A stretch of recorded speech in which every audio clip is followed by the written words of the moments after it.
think you know Adolf Hitler? You've never seen him like this before. Hitler's contemporaries, from his birth in Braunau to his death in the bunker, authentically flesh out the picture. Who was Hitler? Hitler neither finished school nor had any vocational training. He occasionally lived in homeless shelters or on the street. He refused to pursue a regular job. To this day, it seems inexplicable that he could come to power. Out of nowhere, Hitler became the Führer, leader of the German Reich, one of the most powerful men of the 20th century, starting an inferno that engulfed the world and brought death to millions of people. The nation worshipped him and followed him blindly into the abyss. But during his lifetime, he kept his origins and his life secret. No one should know how or who he was. Fascinating and oppressive accounts from companions, friends, and enemies, as well as the most extensive collection of archive material ever shown. Much of it, hitherto unpublished, reveal who Hitler was and how he could become what he was. A notorious liar and an unscrupulous murderer. Hitler's power is now unlimited. He is Chancellor and President for life and Supreme Commander of the Armed Forces. He makes the laws, with Cabinet and Parliament having merely token functions. While portraying himself as a Chancellor of Peace, Hitler works secretly to build up Germany's military power. Young Germans are drilled in paramilitary organizations like the Hitler Youth. The people come to terms with the merciless dictatorship and the persecution of dissidents and minorities. The Nuremberg Race Laws are passed unanimously by the Reichstag at a special meeting convened at a party rally. After the return of the Saarland to Germany by plebiscite and in violation of the Versailles Treaty, the remilitarization of the Rhineland, the world worries about whether Hitler will make further territorial claims.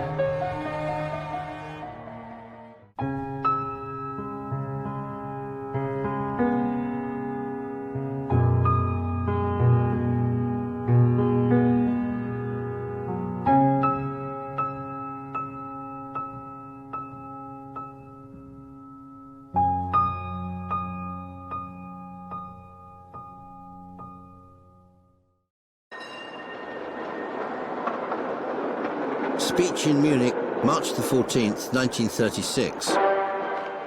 With the confidence of a sleepwalker, I am following the path marked out by destiny for me. Adolf Hitler.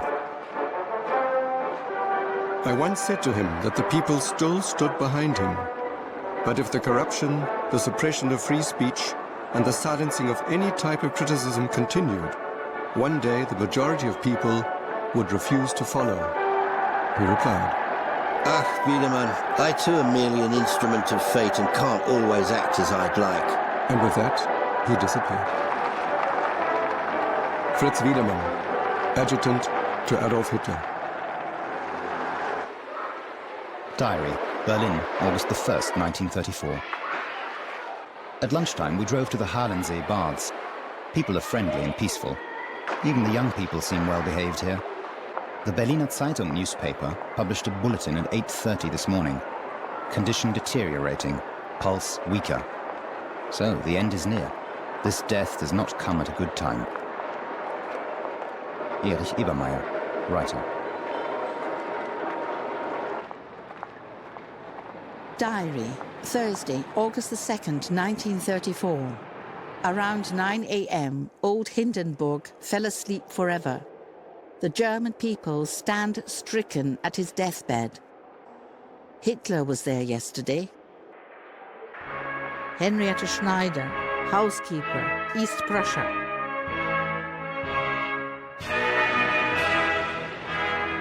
At the first session of the cabinet following the death of the president, Hitler mentioned his last visit with emotion, which appeared to be genuine. He wanted him to pay particular attention to cultivating a friendship with England. Lutz Graf Schwerin von Kruse, Minister of Finance.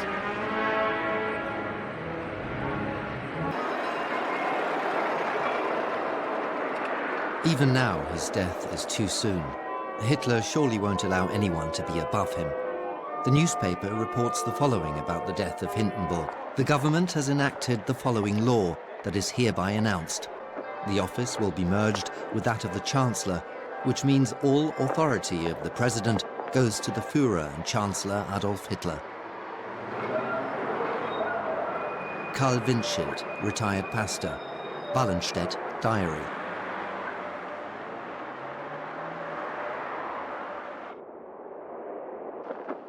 Diary, Friday, August the 3rd, 1934. Hindenburg is to be buried in Tannenberg. Henriette Schneider.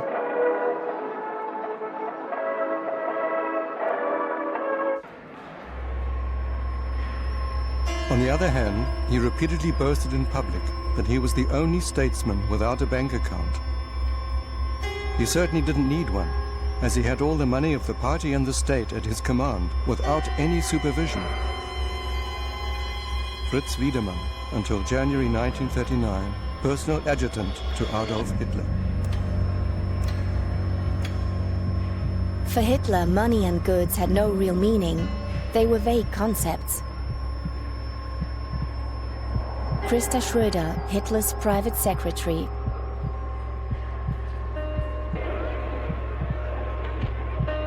From the middle of the 1920s onwards, Hitler is in constant conflict with the tax authorities because his income as a speaker, the fees for the articles in the Völkischer and Illustrierte Beobachter newspapers, as well as the royalties from the sale of Mein Kampf, are either not properly taxed or not taxed at all. In October 1934, the Munich tax office calculates a liability of more than 405,000 Reichsmark. However, the Führer's problem will be solved almost immediately. The Reich Finance Ministry declares that Hitler is no longer obliged to pay taxes due to his constitutional position. As of 1934, Hitler no longer pays taxes. All outstanding taxes are also cancelled. The tiresome consideration of financial issues was not his thing. Money was as natural as the air he breathed. And since he had never been forced to make any corrections, thanks to the donations of his admirers, he assumed that others had a similarly unencumbered relationship to money. Ernst Hanfstanger, head of the NSDAP Foreign Press Bureau. The NSDAP Reich Press Office reports that as Reich Chancellor, the Führer does not receive a salary. He has renounced the remuneration of Reich Chancellor because he has his own income as a writer. Völkischer Beobachter newspaper, front page report, November the 7th, 1933.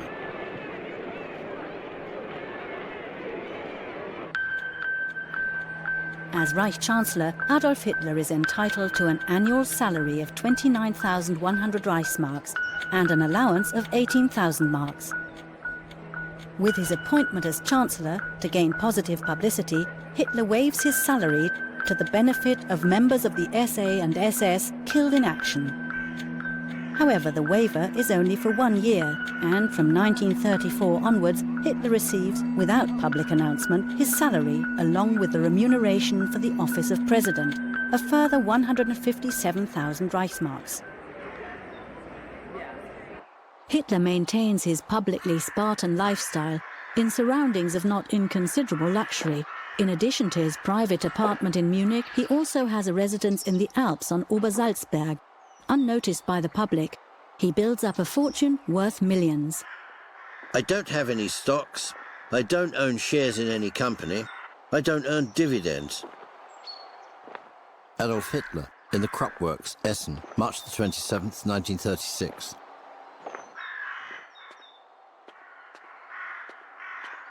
He had considerable financial free rein, as there were always considerable amounts on his account at the Franz Eyre publishing house.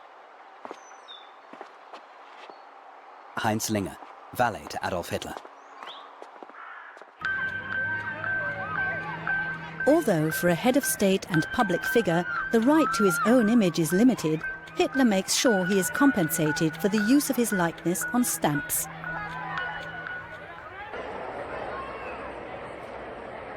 The last post minister came up with the idea of issuing stamps on national memorial days or other occasions.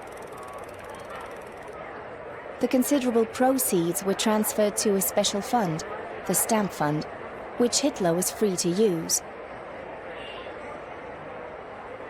Christa Schröder.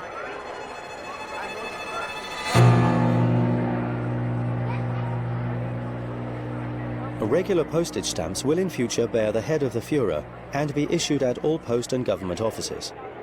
Official Journal of the Reichspost Ministry, announcement by the German Reichspost.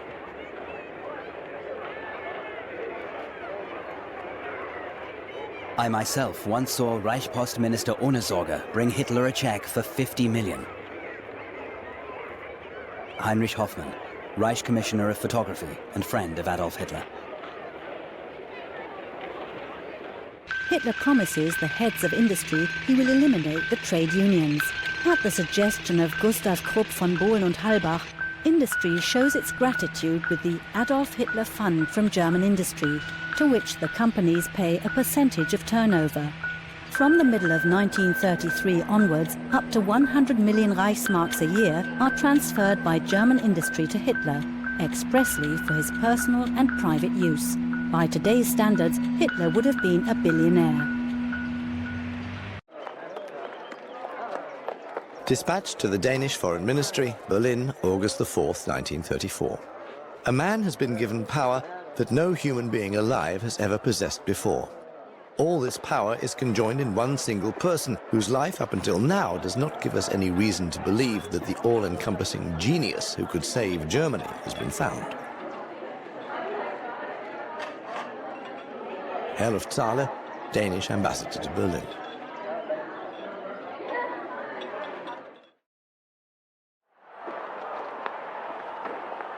He took over command of the German armed forces himself. For one last time, he transferred the command of the army to a general. Friedrich Hossbach, Major, Army Adjutant to Hitler.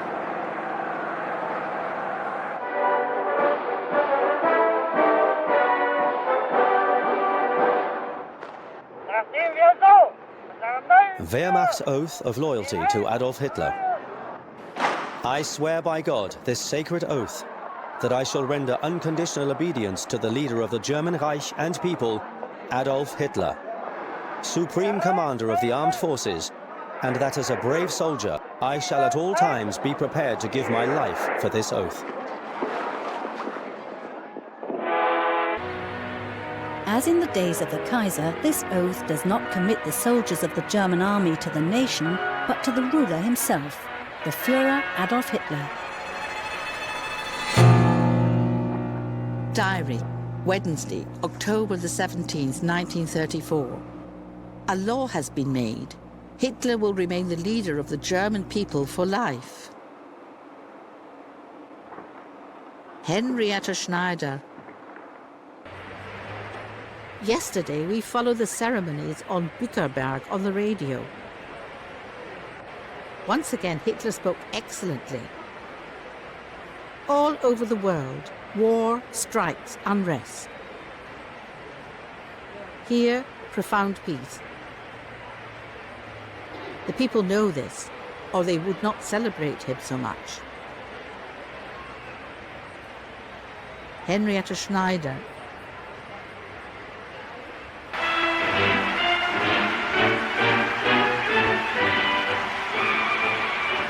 At the Harvest Festival, I saw Hitler at Bückerberg, near Hamelin, the old Pied Piper town. An immense mass of people surged up the hill. Grandstands had been put up at the foot and the summit.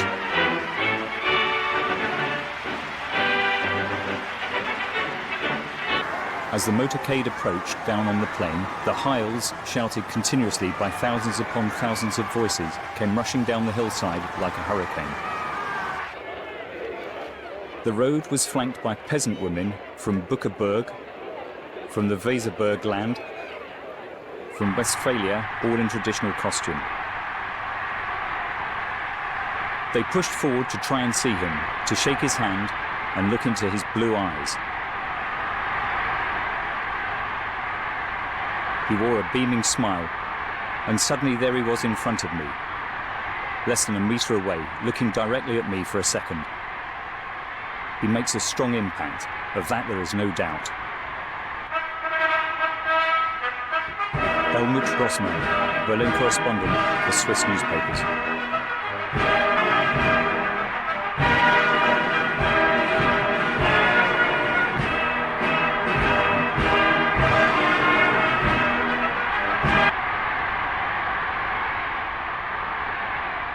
I had to think a lot about the comments of an ordinary middle-aged Berlin woman. She said she went to all the ceremonies and stood near the front rows where the Führer walked by. But she was never able to see him, because whenever he came near, her eyes filled with tears.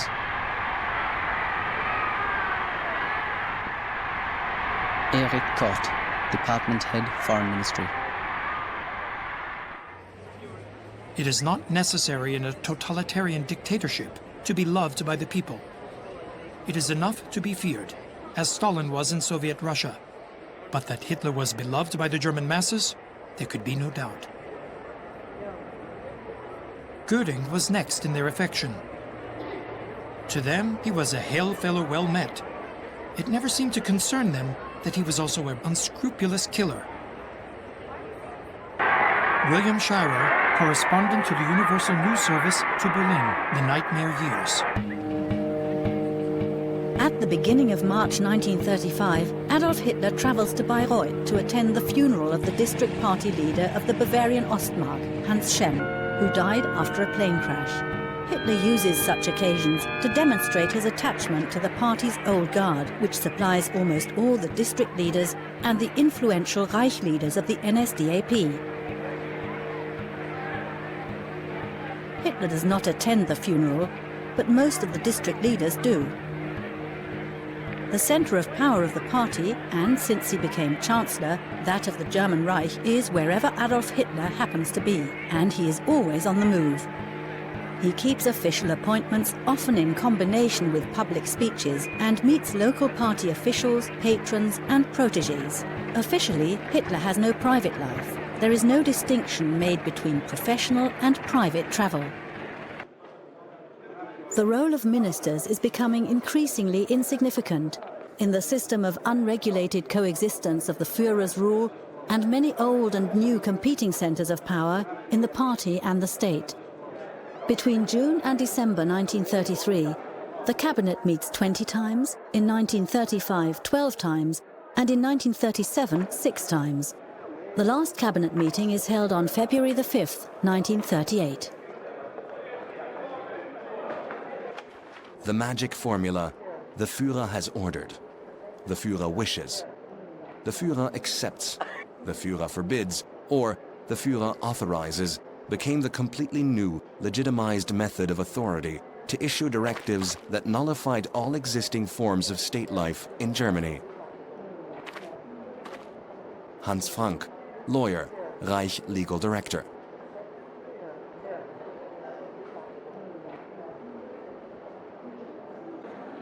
When tensions and arguments arose between leading party members, Hitler stayed out of it. I often had the feeling that Hitler was amused by this infighting. Although he didn't acknowledge it, he obviously still wanted to prevent the emergence of a united front against his despotism. Christa Schröder.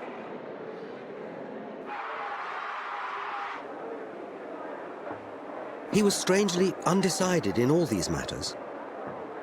On the outside, Hitler appeared as a really harsh dictator who reacted quickly and brutally. That he hesitated, even almost timidly avoided decisions, seems unbelievable. But it was like that. Albert Speer, the Kranzberg Protocol.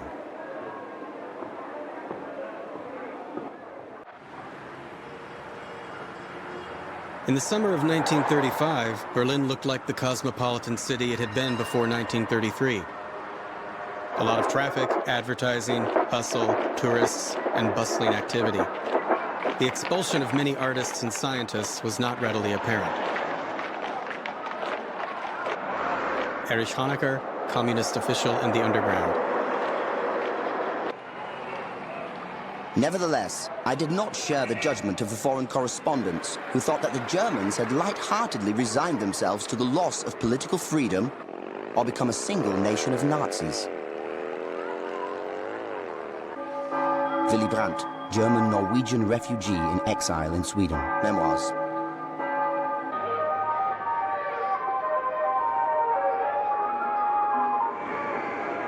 I come to Germany convinced that the overwhelming majority of the people don't find the political system of the Third Reich unjust or harmful. On the contrary, I'm convinced that many millions of people are profiting from Hitler's victory. Above all, unemployed people and everyone whose life is filled with national pride. I'm convinced that the system has indeed taken away certain moral values from people, but in its place has brought material advantages. Antoni Graf-Sobański, Polish writer and essayist.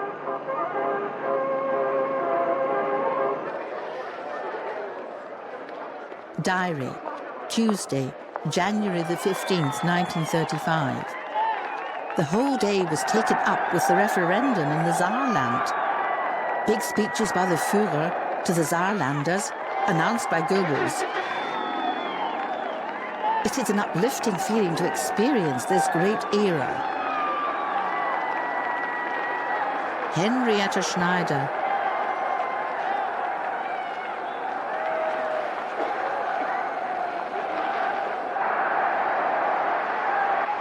Nearly 91% of Saarlanders vote freely for the dictatorship in the territorial referendum. And at least 2/3 of earlier members of the two left-wing parties also support the return to Germany.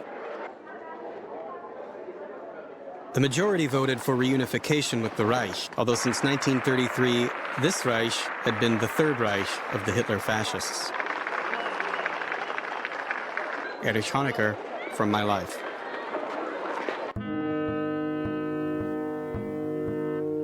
Gdansk is loosely affiliated with the Republic of Poland as a free city and over 97% inhabited by a German-speaking population. As early as November the 16th, 1933, the NSDAP achieved more than 50% in parliamentary elections. On April the 7th, 1935, more than 59%. Under the supervision of the League of Nations, the elections are free. Outside the territory of the Reich, however, under the supervision of the international community, the overwhelming majority of Germans vote National Socialist, as in 1935 in the Saar area, and in both that year and in 1938 in the semi-autonomous Lithuanian district of Memel. January the 16th, 1935. I have frequently stated that after the return of the Tsar to Germany, I will make no further territorial demands on France. In historical terms, this is a very difficult thing to renounce, as I am now doing in the name of the German nation. Adolf Hitler.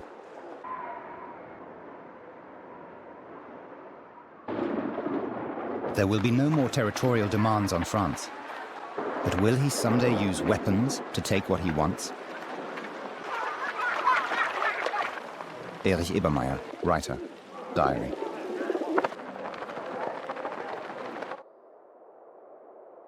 Diary, Sunday, March the 16th, 1935. In the evening, we heard a proclamation to the German people by Dr. Goebbels. In answer to the adoption of 2-year military service in France, Hitler has introduced compulsory military service in Germany. Jubilation in Berlin. Henrietta Schneider.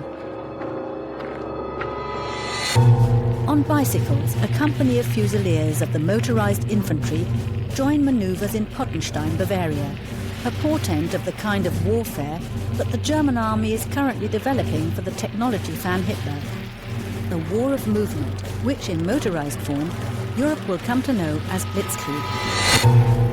Hitler is still concealing Germany's rearmament, which contravenes the Versailles Peace Treaty.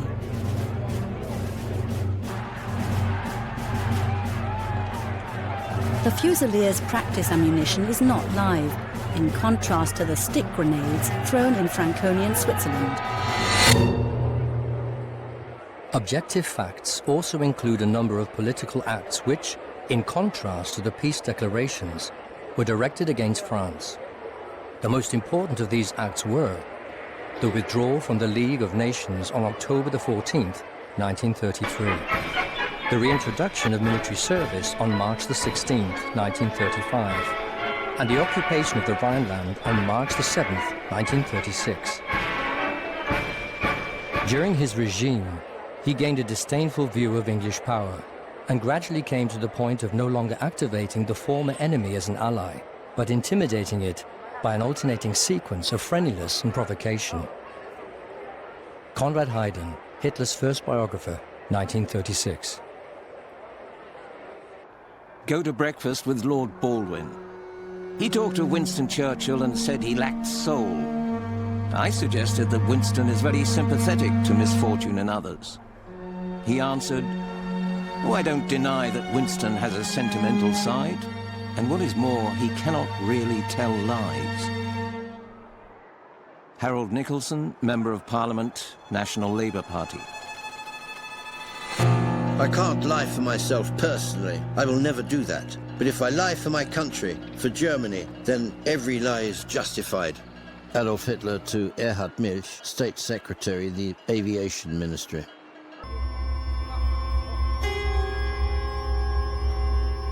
The Führer says, as a private person, I would never break my word.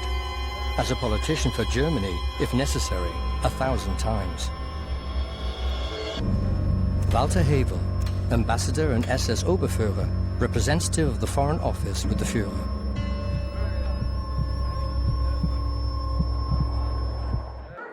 Interview with Ward Price, correspondent for the Daily Mail, January the 17th, 1935. I know the horrors of war. No gains can compensate for the losses it brings. I have seen that war is not the highest form of bliss, but the contrary. I have witnessed only the deepest suffering. Hence, I can quite frankly state, Germany will never break the peace of its own accord. Adolf Hitler. In the evening, Hitler spoke in the Reichstag for over 2 hours about our desire for peace. Henrietta Schneider.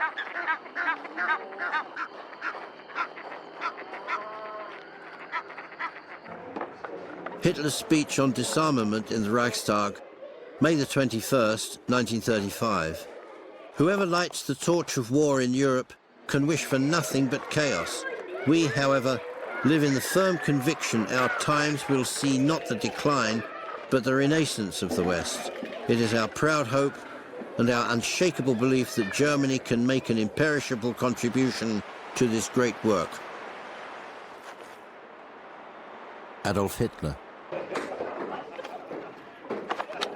Several times during his 2-hour-long oration, I found myself being carried away by his soaring words, until I would catch myself up and think, it's all false. William Shirer.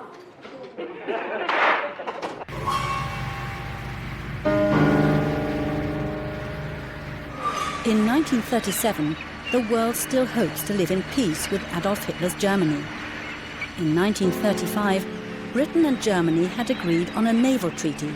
Germany is allowed to expand its navy to 35% of British strength. In August 1937, a naval review with German participation takes place in the English port of Portsmouth.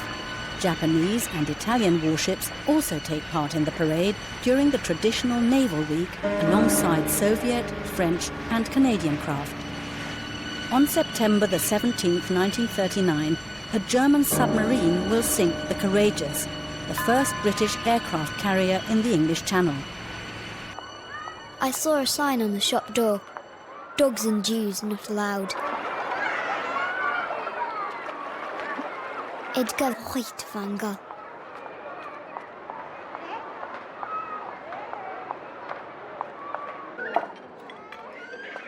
Diary.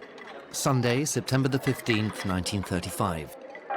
On the radio tonight, they're announcing the outcome of today's resolutions in the Reichstag, that is to say, the laws that the NSDAP deputies have agreed on. the anti-Jewish laws. Marriage between Aryans and non-Aryans is forbidden. Karl Windschild, retired pastor. Ich schlage nun dem Reichstag die Annahme der Gesetze vor, die Ihnen Parteigenosse Reichstagspräsident Göring verlesen wird. Hinter allen drei Gesetzen steht die Partei und mit ihr und hinter ihr die deutsche Nation.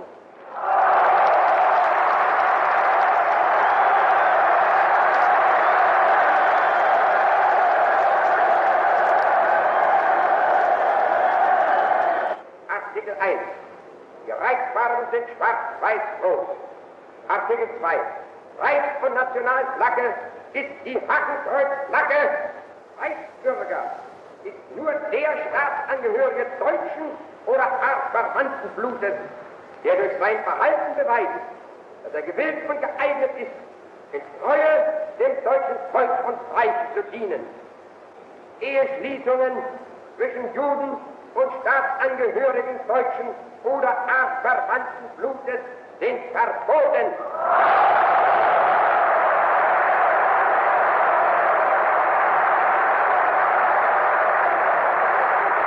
Unser Führer, im Retter und Schöpfer, Sieg Heil! Sieg Heil! Sieg Heil!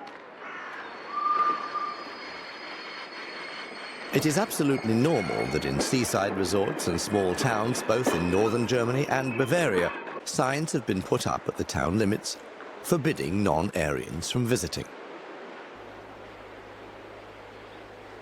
Herr Luftsaale. Summer holiday anti-Semitism is the ironic term for the widespread exclusion of and discrimination against guests of Jewish descent and religion in German seaside resorts and spas that was already taking place before 1933. After the seizure of power, the National Socialists are able to connect directly with the anti-Jewish attitude of many resort managements and hoteliers. In 1935, Jewish tourists are completely excluded from the beaches of the German North and Baltic Seas. A corresponding decree from the Reich Ministry of the Interior in July 1937 is thus superfluous.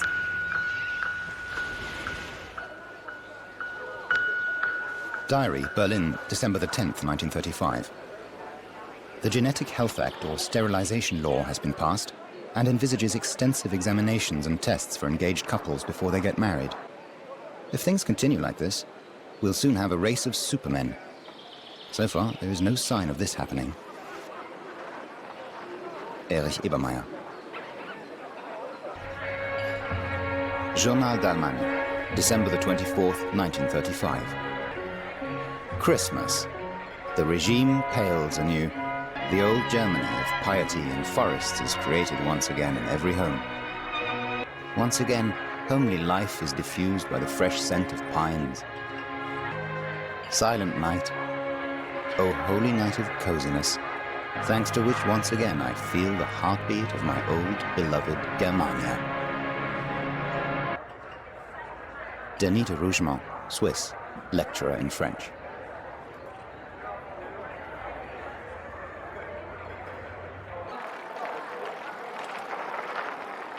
Diary, Sunday, March the 7th, 1936.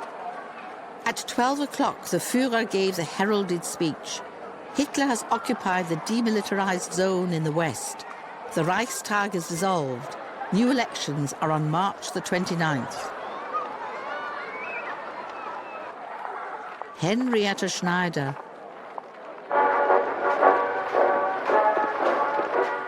Hitler himself once declared in my presence, if the French had marched into Germany at that time, as I thought it possible in those 24 hours, then I would have had to withdraw again in shame and disgrace. Paul Otto Schmidt, Chief Interpreter at the Foreign Ministry, experiences.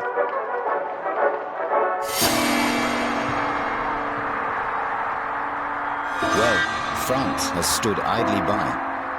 It is one of the biggest moral and intellectual collapses in its history. Paul Reynaud, conservative French politician, memoirs.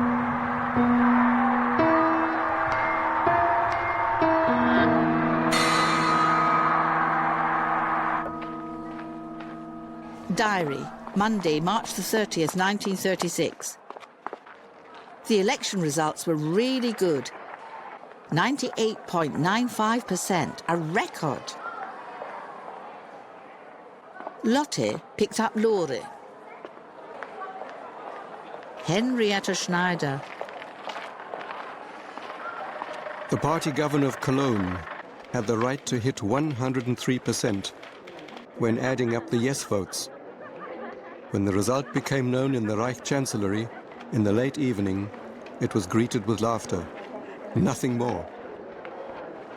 Fritz Wiedemann, adjutant to Adolf Hitler. Letter, April the 16th, 1936. My dear Führer, warm congratulations on your birthday. I wish you all the best. But just think, we're always having to write essays about you. This causes our love for you to suffer. And you are much too important for that. Please issue an order for our teachers to choose other topics. Sieg Heil, yours, Mary D., member of the Young Girls League, Bad Homburg.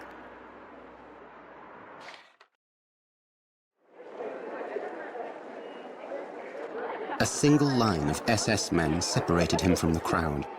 I was in the first row. A good shot could have picked him off, but in 100 similar situations, these good shots never materialized.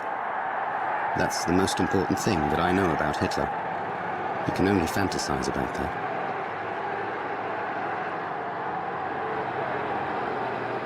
Denis de Rougemont.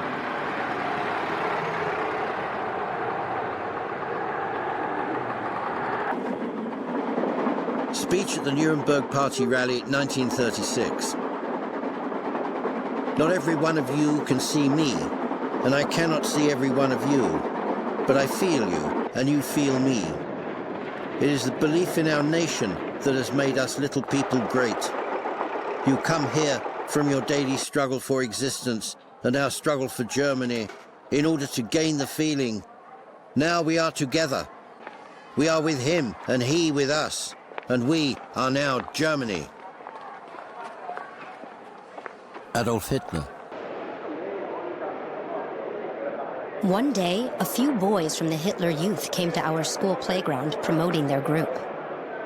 We thought they were chic. They wore smart shirts with ties, told us about sports events and contests. That really impressed me.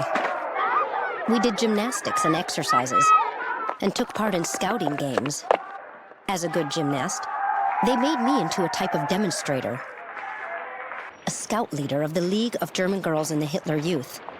At the time, in 1934, I was proud, naturally. Beate Uhse, pilot.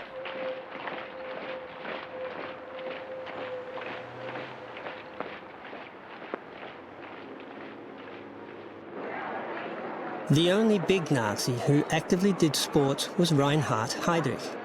He rode, fenced, flew, and sailed. He excelled in everything. He always looked impressive as an athlete and was always fair and popular. As soon as he put on his fencing gear, he was no longer head of the Gestapo. He was just an athlete. He actually did what Goering, Goebbels, Rosenberg, and Lai only sanctimoniously described or demanded. Heinz Linger, valet to Adolf Hitler.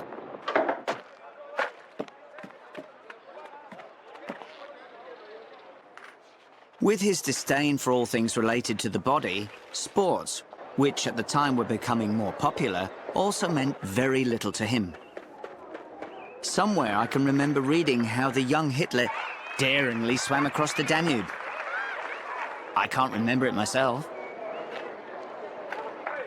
August Kubitschek, childhood friend.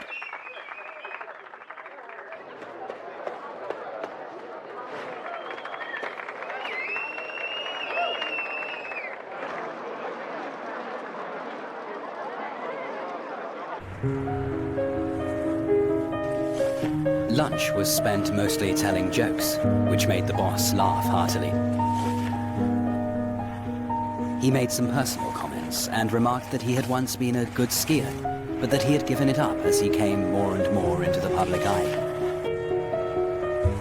As the Führer, one should only be active in areas one has a sound knowledge of, because otherwise the begrudgers would use any small mishap as an opportunity to spread slander. Henry Picker, Senior Executive Officer, Table Talk at the Volksschanzer Führer Headquarters.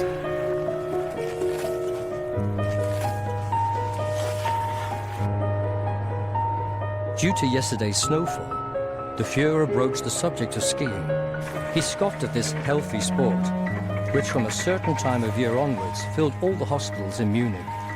Skiing had already caused so many injuries among members of the party leadership that he had reason to doubt the practical aspects of the sport. Werner Kirchner, Adjutant to Reich Minister Alfred Rosenberg, report from the Volksschanzer Führer headquarters. One noticeable symptom of Hitler's disturbed relationship with the environment was his terrible fear of water. The fact that Hitler couldn't swim and doggedly refused to learn, or at least visit a swimming pool, was undoubtedly due to his strange hydrophobia.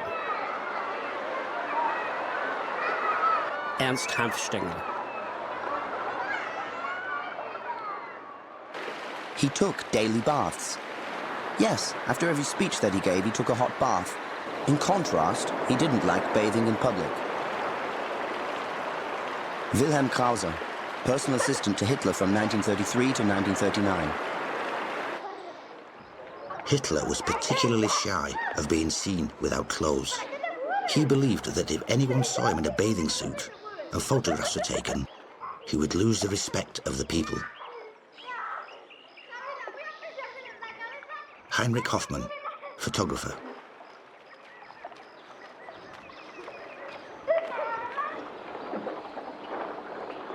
He didn't want the old saying, "There is no such thing as a great man in the eyes of his personal servant," applied to him. Christa Schröder, Hitler's private secretary.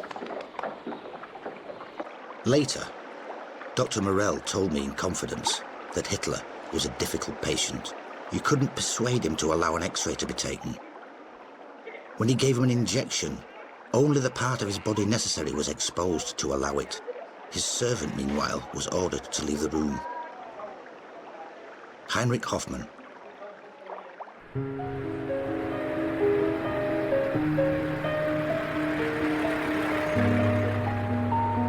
The Germans have only taken to sport during the last 30 years, but they are keen and capable performers.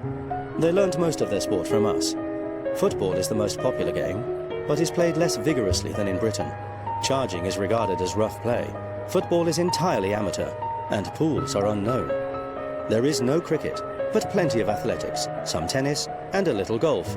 Boxing and wrestling are both popular spectacles, and the Germans go in for a good deal of cycle racing. Instructions for British servicemen in Germany, 1944.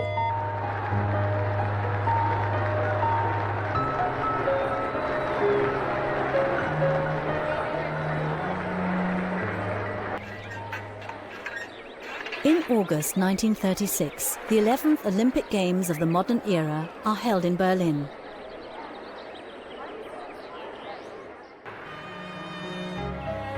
Like millions of other Germans, I was also convinced after Hitler's rise to power that Adolf the Bounteous, as he was mockingly called, really would bring better times. At the Olympic Games in Berlin, he demonstrated Germany's sporting greatness to the world. I also allowed myself to be blinded, like millions of others. Beate Uhse. Diary, July the 23rd, 1936. Our streets have changed for the better recently. The Stürmer newspaper display cases have been removed so that visitors to the Olympic Games do not feel offended by these agitating papers. Bella Fromm, German Jewish journalist. In the summer, Hitler's fame reached a peak. Everyone wanted to get to know this extraordinary man or to have seen him. Paul Stellin, Air Force attaché in the French embassy in Berlin.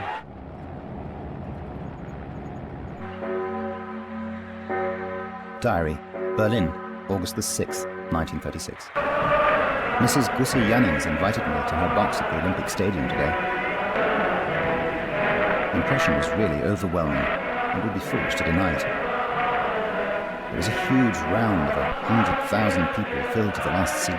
The Führer was already there with his entourage as we took our places. I could observe him well from the side, and frankly, he's more interesting to me than the athletes below on the field. The remarkable thing about Hitler is his cheerful calm, the confident composure of the fortunate and successful that now emanates from him.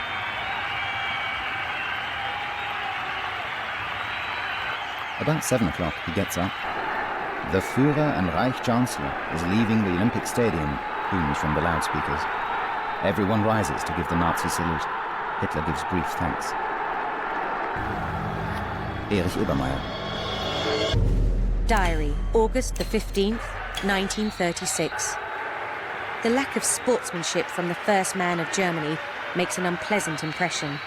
He acted like an insane person, jumping up from his seat and screaming in triumph when the swastika flag was raised, or when the Japanese or Finns won medals. The winners from other countries left him cold. It even seemed he was insulted by their victories over the Nordic competitors. Bella Fromm.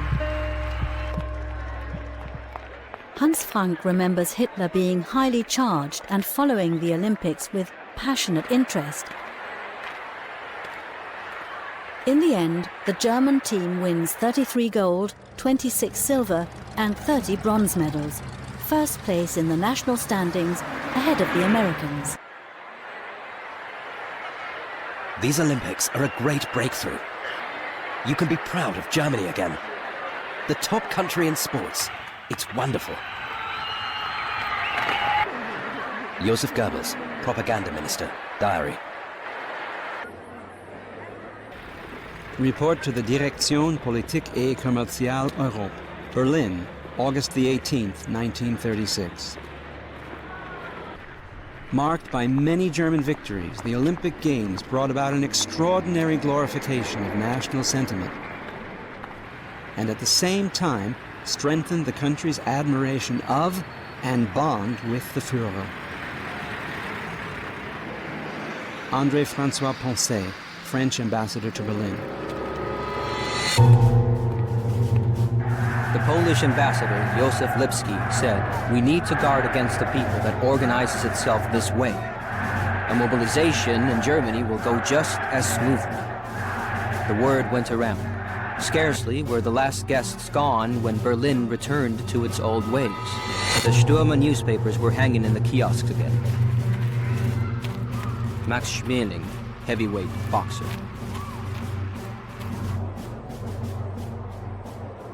Windhoek, the largest city in former German Southwest Africa, in a colour film of the Reich Colonial League.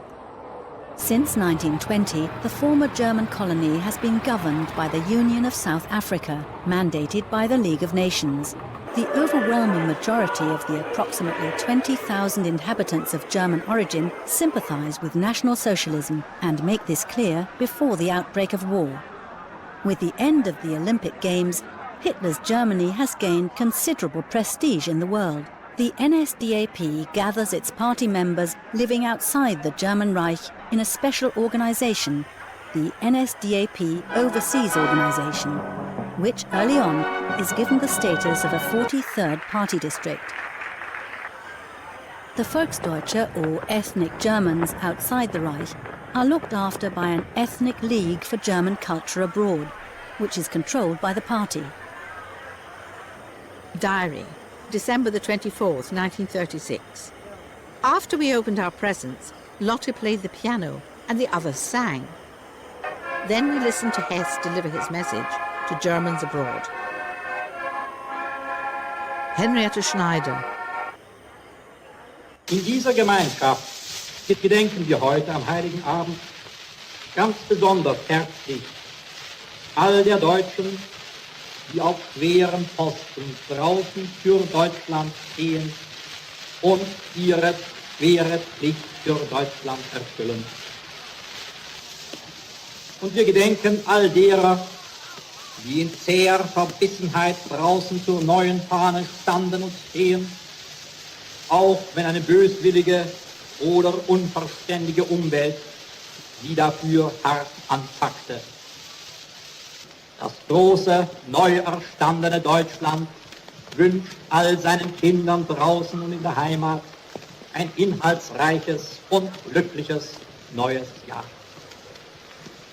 Wir können das Fest der Deutschen nicht vorübergehen lassen, ohne in tiefster Dankbarkeit des Mannes zu gedenken, der das neue Deutschland, das Deutschland unserer Liebe, unserer Hoffnung und unseres Stolzes werden ließ.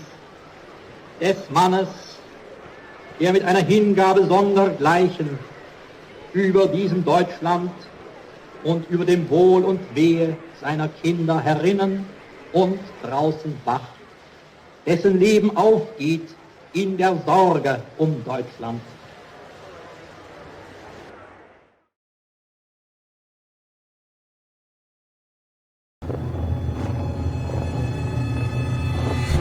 You think you know Adolf Hitler?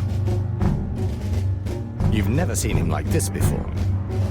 Hitler's contemporaries, from his birth in Braunau to his death in the bunker, authentically flesh out the picture. Who was Hitler? Hitler neither finished school nor had any vocational training. He occasionally lived in homeless shelters or on the street. He refused to pursue a regular job. To this day, it seems inexplicable that he could come to power. Out of nowhere, Hitler became the Führer, leader of the German Reich, one of the most powerful men of the 20th century, starting an inferno that engulfed the world and brought death to millions of people. The nation worshipped him and followed him blindly into the abyss. But during his lifetime, he kept his origins and his life secret. No one should know how or who he was. Fascinating and oppressive accounts from companions, friends, and enemies, as well as the most extensive collection of archive material ever shown, much of it hitherto unpublished, reveal who Hitler was and how he could become what he was: a notorious liar and an unscrupulous murderer. Thanks to Germany's economic recovery, Hitler gained in popularity among those who are not members of the NSDAP or a Nazi organization. He intensifies the construction of the new Autobahn motorways and promises the Germans an affordable car, the Volkswagen, also known as the Beetle, for which an entire new industrial center is created. The Nuremberg party rallies advanced to become bombastic shows of Hitler's power and part of the general demonstration of reinvigorating German military strength.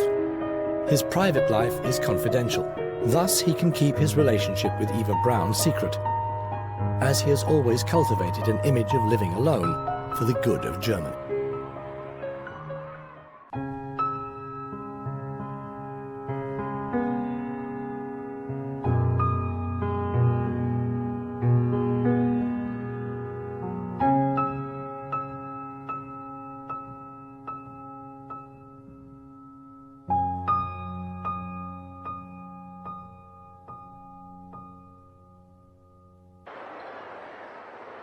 History is replete with examples of men who have risen to power by employing stern, grim, wicked, and even frightful methods, but who, nevertheless, when their life is revealed as a whole, have been regarded as great figures whose lives have enriched the story of mankind. So may be the case with Hitler. Winston Churchill. Great Contemporaries, 1938. The Germans adore military show. In Nazi Germany, everyone has a uniform. If it isn't the uniform of the Army, Navy or Air Force, it is that of the SA, SS or some party organization. Even the little boys and girls have been strutting about in the uniform of the Hitler Youth or the Union of German Girls. Instructions for British Servicemen in Germany, 1944. The Nuremberg Rally of Work takes place in September 1937. After the seizure of power, there will be 6 further party congresses, each with a motto. The Nuremberg Rally of Peace is scheduled for September the 2nd, 1939, and is cancelled one day beforehand because of the Wehrmacht's invasion of Poland. Before the end of Culture Week, I was once again in an aeroplane. And even from the air, I could see the mass of people inside the party buildings on Zeppelinfeld. On the way back from the airport, the boiling heat of this uniformed public festival suddenly enveloped me. Marching music, columns of men, swirling dust, swastika flags in all possible and impossible places, and the pavements brown with people. Paul Otto Schmidt, Chief Interpreter at the Foreign Ministry, experiences. It's impossible to describe the unique intoxication that moves the hundreds of thousands of men and women. For 8 days, the city of Nuremberg is under a spell. André-François Poncet, French ambassador to Berlin.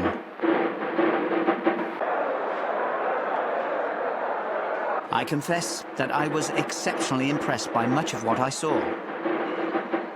And I was fascinated by the brilliantly smooth running of events. Albert Kesselring, Supreme Commander, Air Fleet 1.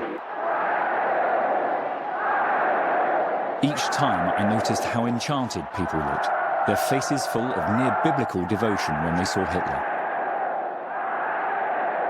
As if delirious, they stretched out their arms and greeted him with screams and shouts of Heil.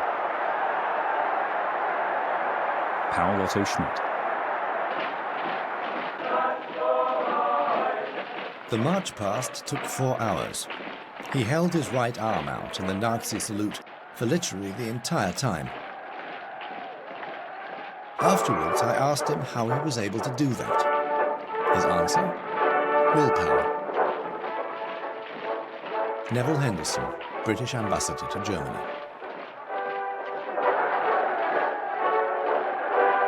He couldn't do it like Comrade Esser, who didn't seem to get tired with his arm outstretched for hours and hours. Hitler was almost envious of his stamina. Then he noticed how Esser quietly put his right arm down and raised his left. As Hitler told us later, he would have liked to have copied Esser. Fritz Wiedemann, Adjutant to Adolf Hitler. Over the years, the procedures at the Nuremberg rallies are canonized. The form, as Hitler expresses to Albert Speer in a debriefing of the party convention in 1938, must be an irreversible ritual for as long as he lives. Canonization would provide his potential successor with Hitler's borrowed charisma and become a liturgy of the Third Reich.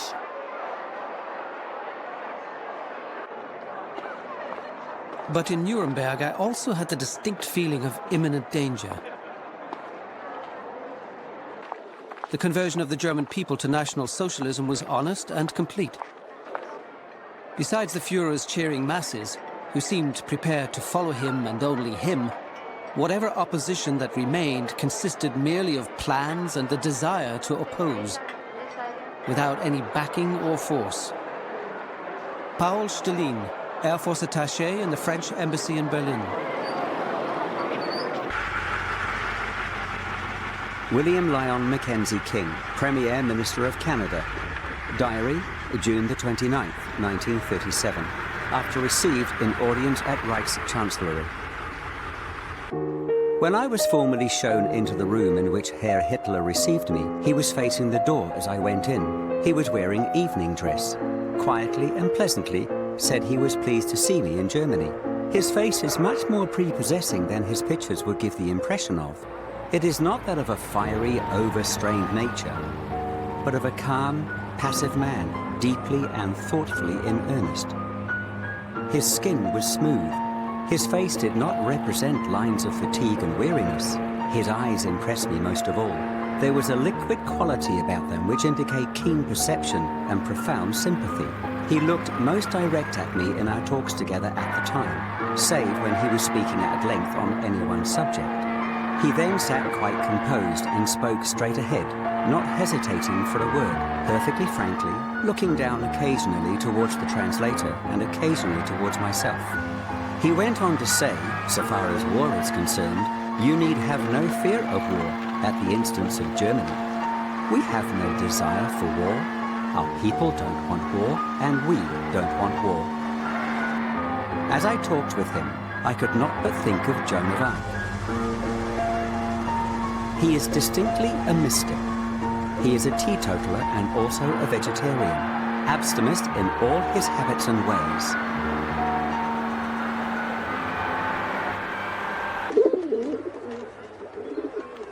Mussolini met Adolf Hitler for the first time in Venice in 1934. Hitler was taking his first steps in international politics, while the Duce had been in power for 12 years. The first impression my husband had of Hitler was not overwhelming. Michaela Mussolini, wife of Benito Mussolini, memoirs. He was like a gramophone that only plays 7 notes, and once played, starts all over again. Benito Mussolini. After the meeting in Venice, the relationship between Hitler and Mussolini initially remained distant.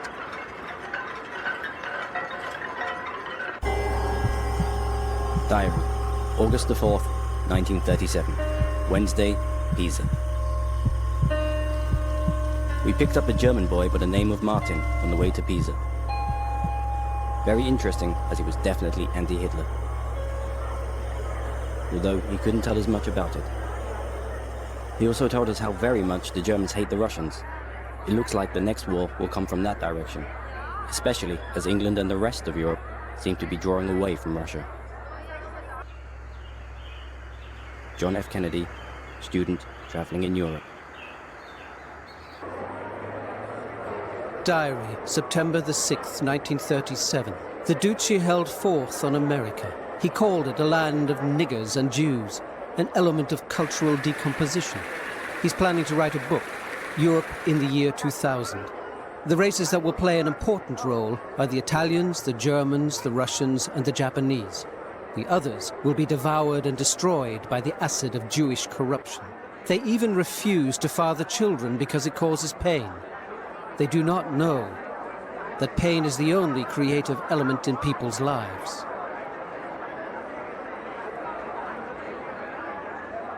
Galeazzo Ciano, Foreign Minister of the Kingdom of Italy, Benito Mussolini's son-in-law.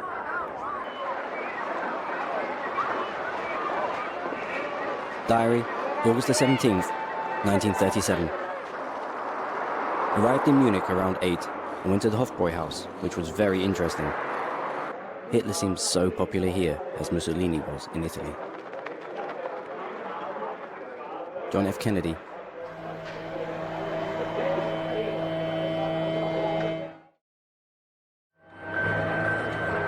The Munich traveller's father, the multi-millionaire Joseph Kennedy, holds the prestigious post of ambassador to London. He is close to Hitler-friendly circles of the British aristocracy, and thus isolated from Washington and London. In 1940, he will resign. Diary, August the 18th, 1937. Munich. Got up late and none too spry. Had to talk to the proprietor, who is quite a Hitler fan. There is no doubt about it, that these dictators are more popular in the country than outside, due to their effective propaganda. John F. Kennedy.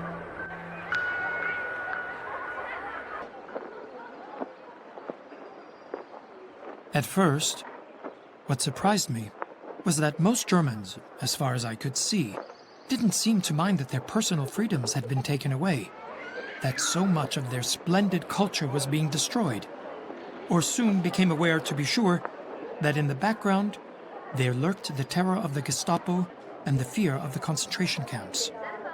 The vast majority did not seem unduly concerned with what had happened to a few communist, socialist, pacifist, defiant priests and pastors, and to the Jews.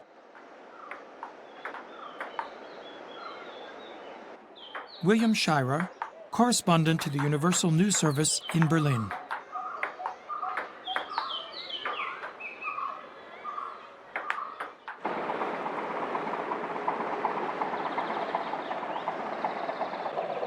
Departure for Cologne via Frankfurt. All towns are very attractive, showing that the Nordic races certainly seem superior to Latins. The Germans really are too good. John F. Kennedy.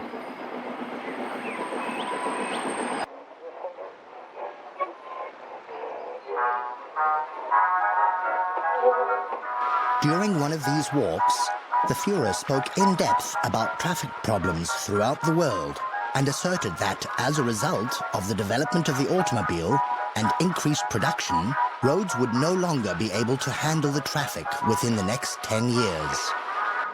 Within 50 years, the horse would be a showpiece of the army at best, or else be on display in a zoo or circus, to be gazed at as camels and elephants are now. Gerhard Engel, army adjutant to Hitler, memoirs in diary form. He considered horses to be particularly stupid animals, for example, because they shy when they see paper blow in the wind and could thus ruin an entire parade. He was fascinated by engines. He could talk about Autobahns and Volkswagens for hours. Reinhard Spitzel, diplomat and personal assistant to Joachim von Ribbentrop.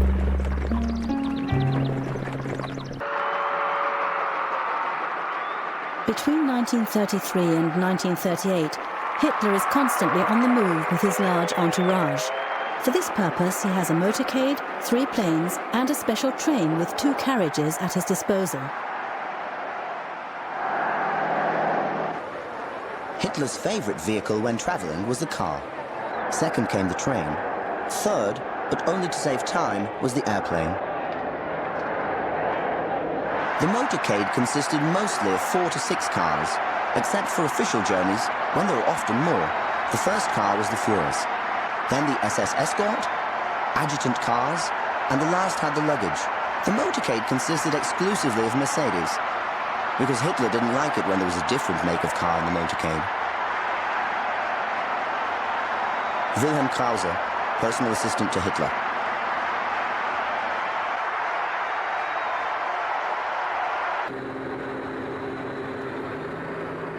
On my return to the Führer's headquarters yesterday, I flew very fast in the Führer's plane, a very spacious Focke-Wulf. By the way, this plane is simply furnished without any ostentation. The only special feature is a desk for Hitler at his seat. Henry Picker, Senior Executive Officer.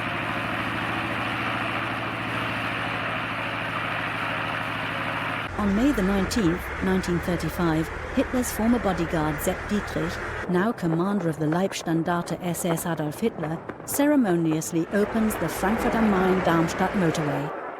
As early as May 1933, Hitler, who is fascinated by cars and technology, issued a program of motorway construction, which was to create a dense network of 4-lane roads across Germany.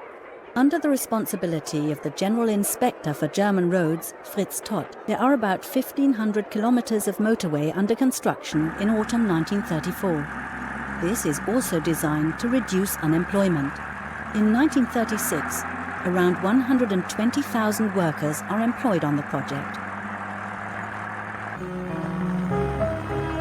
One of Hitler's positive achievements was to build hundreds of miles of first-class motor roads, though his object in doing so was largely military. These are called Autobahnen, carways. Instructions for British servicemen in Germany, 1944. From there, headed for Utrecht on one of the new autostradas. They are the finest roads in the world. Really unnecessary though in Germany, as the traffic is so small. But it would be great in the US, as the speed is unlimited. John F. Kennedy.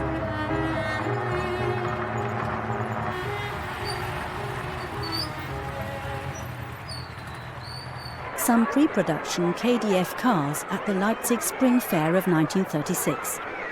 In February 1934, Hitler had publicly demanded that the German automobile industry develop an economical and inexpensive passenger car, a Volkswagen. In June, Ferdinand Porsche was given the go-ahead by the Reich Association of the German automotive industry to develop a prototype. Later, the German Labour Front, with its organisation KDF, or Kraft durch Freude, strength through joy, takes over the management and financing of the project.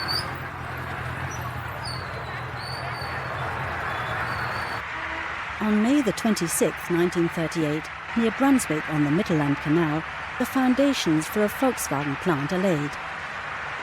Shortly thereafter, a new conurbation called the City of the KDF Car at Fallersleben, later Wolfsburg, is founded. In the KDF city, no private cars will be produced. But from 1938, the military version of the Beetle, the so-called Kübelwagen, and other military equipment. The rest is propaganda, which even has an effect in faraway America.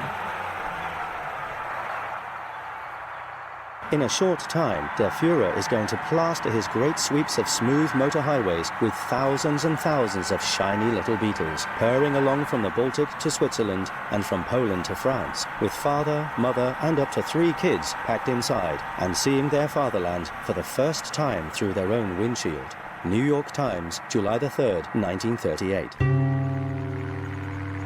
The Führer then talked about the need to build a highway to Trondheim in Norway and another to the Crimea. After the war, German citizens with their Volkswagens should have the opportunity to see the conquered territories for themselves. Werner Köppen, Adjutant to Reichsminister Alfred Rosenberg.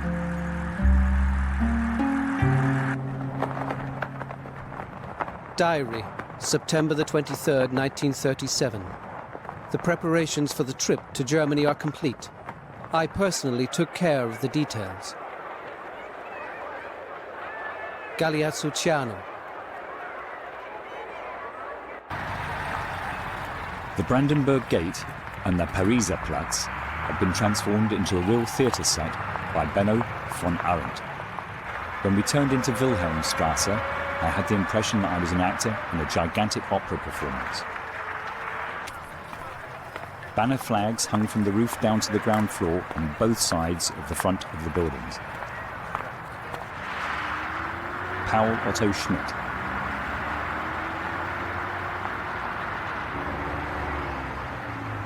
Hitler had a close friendship with Mussolini almost to the end. He felt a close bond with him through the great similarities of their destinies. Christa Schröder, Hitler's private secretary.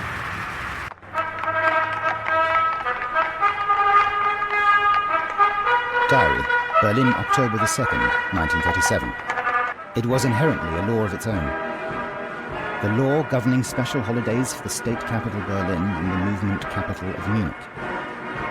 It was determined that September the 2nd would be a holiday for Munich, and September the 28th for Berlin. Thus motivated, millions poured into the streets. Erich Ebermeier, writer. Diary, September the 28th, 1937. The German people are tired of standing for hours to catch a short glimpse of any notable personality. The surging throngs of people were primarily SA men in civvies. Bella Fromm, German Jewish journalist. The Duce called me. It's unimaginable what I saw here.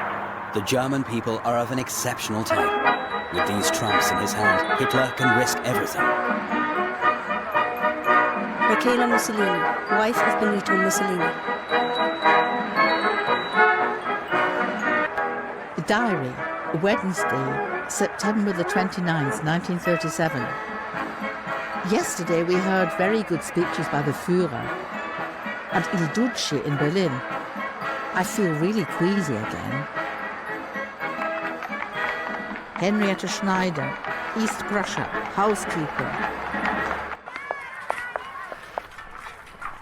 I liked the new cult. It stood for flags, shiny police horses, gloriously colourful uniforms, torches and music.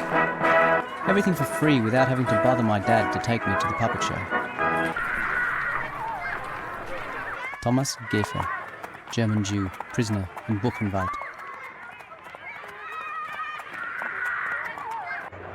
Hitler's name stands for the achievements and successes of the regime in the mid-1930s.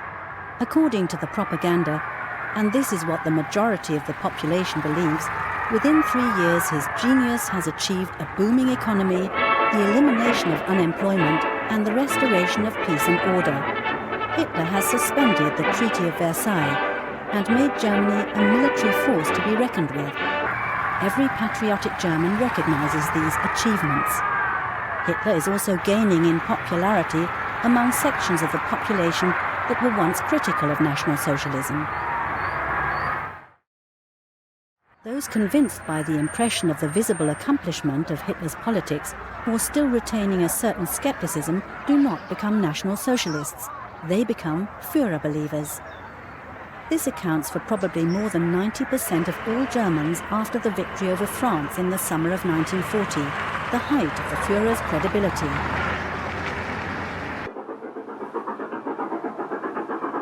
Diary, Kampen, Sylt, August the 18th, 1937. Frau Tiedemann has made her peace with the Third Reich. And she's right. You're not obliged, as a hostess, to have a worldview. She rented one of her houses in the dunes to Göring last year. Erich Ebermeier. Hitler seemed modest, middle class, rather dull and self-conscious, yet with a strange tenderness and appealing helplessness. Martha Dodd, daughter of U.S. Ambassador William Dodd. In private, and we as personal bodyguards belonged to his private life, he was uncomplicated. Rohush Mish, SS Bodyguard Regiment.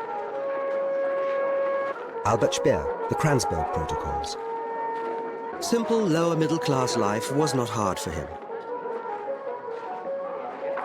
It attracted a lot of empathy. It gave him a lot of credit for other unpopular decisions. Otherwise, his simple manner also had clear political intentions. He often emphasized, if I'm simple and unpretentious, then my surroundings have to be pompous. That way, my simplicity appears even stronger.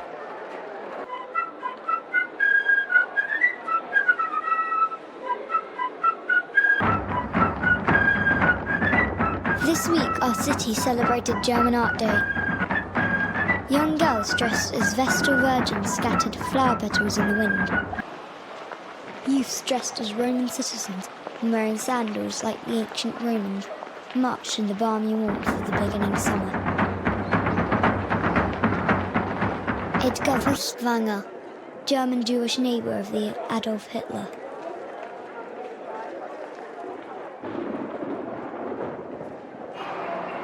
With a lot of work and very good taste, Munich artists had decorated the streets through which the procession moved. In Nymphenburg, there was a Night of the Amazons. Cloth balloons transformed the scene into a fairy-like Midsummer Night's Dream. Leni Riefenstahl, director and actress.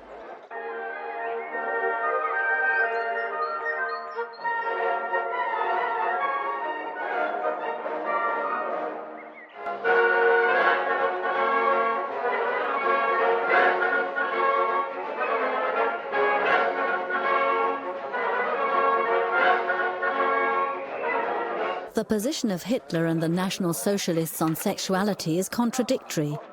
They value morals and discipline, but are not bourgeois.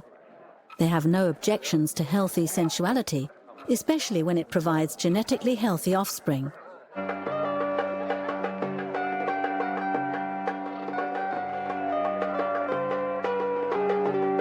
After a year of Puritanism, the Nazis went to the other extreme.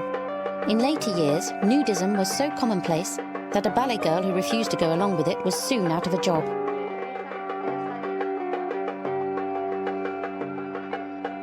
Fridolin Wagner, granddaughter of Richard Wagner. He condemned the elegant passions of his lofty colleagues, like hunting or horse racing. These were the last remnants of the feudal rule of the princes. He made fun of them a lot. Albert Speer,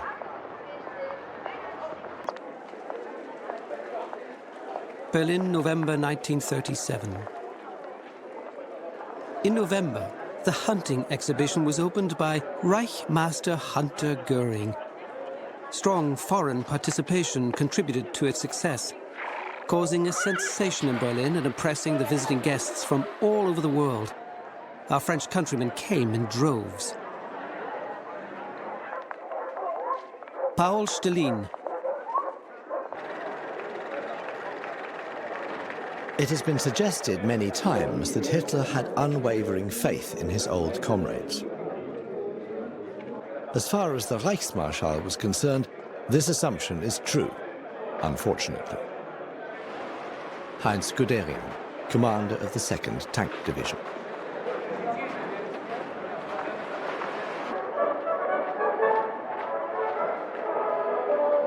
Göring, who had become fat and out of shape, seemed ridiculous in his fantasy uniforms and his love of medals and decorations. His greed for earthly goods turned him into a crook. Robert Coulondre, who served as an ambassador to Berlin in autumn 1938, wrote that of all Hitler's sinister buddies, he was still the best. Paul Stalin.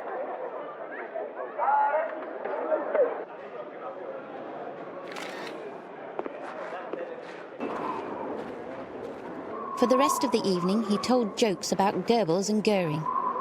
Do you know the difference between Goebbels and Göring?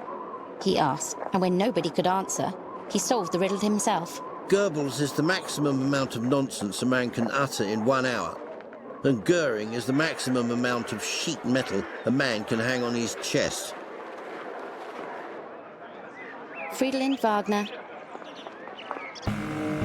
On October the 18th, 1936, Adolf Hitler issues the Order to Implement the Four-Year Plan. Headed by Göring as commissioner of the Four-Year Plan, it aims to make Germany self-sufficient and ready for war at short notice. The power of attorney for the Four-Year Plan was the most extensive concessionary power ever granted in Germany, and all later authorizations actually came from that first power of attorney. Even Goebbels, as the organizer of total war, was subordinate to me. Hermann Göring, conversation with Hermann Bross, Nuremberg, 1945. The Germans have, of course, many good qualities. They are very hard-working and thorough. They are obedient and have a great love of tidiness and order. Instructions for British servicemen in Germany, 1944. The international port of Bremen. Despite the efforts to achieve self-sufficiency, the recovery of the economy has also stimulated foreign trade. From 1937, the commissioner for the Four-Year Plan, Hermann Göring, creates the third largest German industrial group with his own Hermann Göring Reichsworks. Most people were in work again, although wages and salaries were modest, considering the long working hours. The mood in broad sections of the population was not exuberant, but not hostile to the regime either. Even many workers who used to vote for the left were impressed by the extent of the success. Willy Brandt, Social Democrat in exile, later German Chancellor. The German workers, like the Roman proletariat, were provided by the enterprising Dr. Ley with circuses to divert their attention from the lack of freedom and the scarcity of bread. Within the labor front, Ley created a gigantic organization called Kraft durch Freude, Strength Through Joy, which provided the German worker with fun and games for his leisure at bargain rates. It offered, for instance, dirt-cheap vacation trips on land and sea. Dr. Ley built 2 cruise ships and chartered 10 others to handle ocean cruises for Kraft durch Freude. They were amazingly inexpensive. William L. Shirer, journalist, The Nightmare Years. At the end of the Weimar Republic, the average number of paid days holiday for workers and employees was 12 working days, with Saturday being a working day.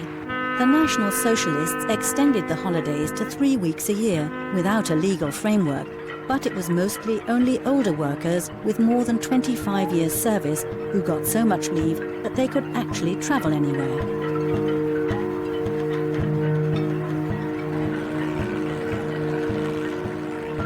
Germany report of the Social Democratic Party, March the 12th, 1938. In the Third Reich, it is the armaments that supply the bread, while the circuses are provided by the KDF organization.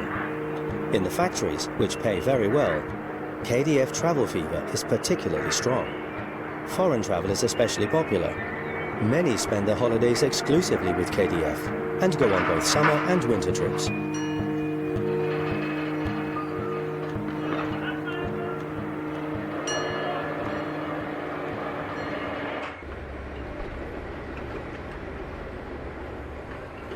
Letter, March the 20th, 1936. To the Führer and Chancellor of Germany in Berlin. As a former member of the SPD, the undersigned has followed your policies, but could not at first understand that all German national groups you came in contact with were enthusiastic about both your programme and your person. Until through your actions, after the seizure of power, it became clear that the unfaltering will to fundamentally transform conditions in Germany filled a decent, honourable person with pleasure, being able to live as a German in Germany. The elimination of all parties and interest groups was itself an act of greatness. I would like to express my gratitude for this if you are interested in the thanks of a simple man. Heil, mein Führer, Adolf Hitler. Signed, Wilhelm E., Trumpet at Meurs, Rhine. 1 in 4 households in Germany still have no electricity. At the same time, long-range missiles are being developed in Peenemünde, aircraft for transatlantic passenger traffic built in Bremen, and experiments with jet engines undertaken in Augsburg.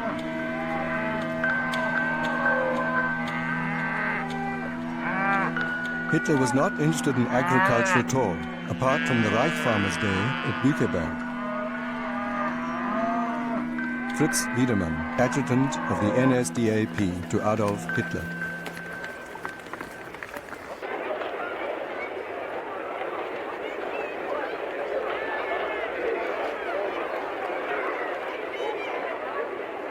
In Hitler's worldview, the peasantry is one of the backbones of the nation.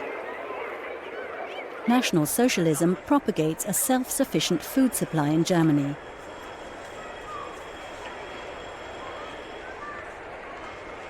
In order to facilitate the identification of the rural population with the new regime, in 1933 the National Socialist government declares the Thanksgiving Harvest Festival, which is based on Christian or even older religious rituals, the day of the nourishment trade, an official holiday, like May the 1st for industrial workers.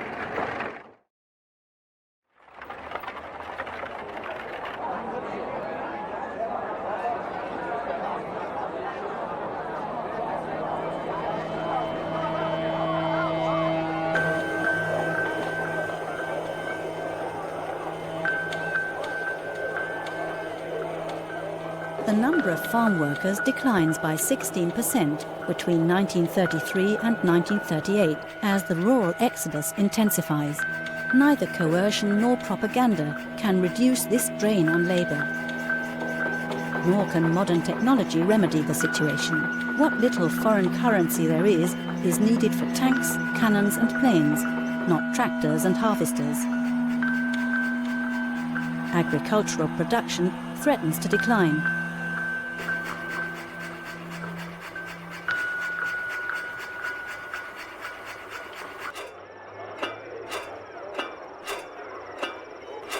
In September 1933, a heritage law for farms comes into force, which expresses the National Socialist ideology of blood and soil. The peasantry is considered the source of life of the Nordic race. The law is intended to prevent excessive debts and fragmentation in the succession regarding farms of up to 125 hectares.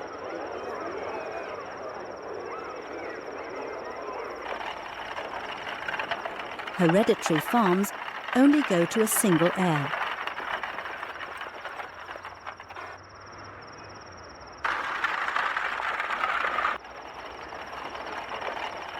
The excluded heirs are given modest compensation. Nearly 40% of agricultural land is affected.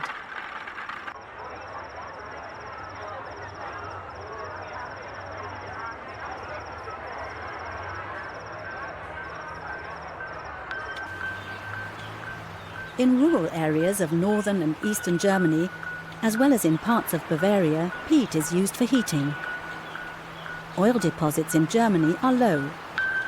Despite all the coal in the Ruhr area, Upper Silesia and the Saarland, and the lignite in the Rhineland and central Germany, the German Reich is a country poor in raw materials. German oil production only covers about 30% of domestic demand. In order to save foreign currency, benzene to the tune of 45% is added to petroleum gasoline from the coking plants of the mining industry, and 10% alcohol from the distilleries. Hitler's evil spirit was Goebbels. Ernst Hanfstengel, head of the NSDAP Foreign Press Bureau. On the same evening, I saw Goebbels for the first time. A small man with an overly big head on a child's body. He was surprisingly ugly. His defect, he has a club foot, barely lessened the antipathy that he aroused. He was, however, very intelligent, and after Hitler, the best public speaker in the party. Paul Stalin. I couldn't care less what people think, and I'll say this openly. Goebbels was an interesting man. I never disliked him. He was only dangerous towards the end. Sara Leander, Swedish singer and actress. He was capable of recognizing the faults and weaknesses of the National Socialist system. But he wasn't courageous enough to point these out to Hitler. In front of Hitler, he was like Göring and Himmler, a little man. Heinz Guderian, Major General.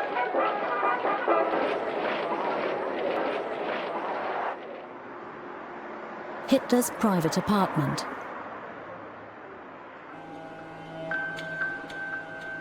The decor was lower middle class. Richly carved, solid oak furniture in the study, books behind glass doors, embroidered pillows with homely inscriptions or vigorous party wishes. On the walls hung idyllic paintings of the Munich school.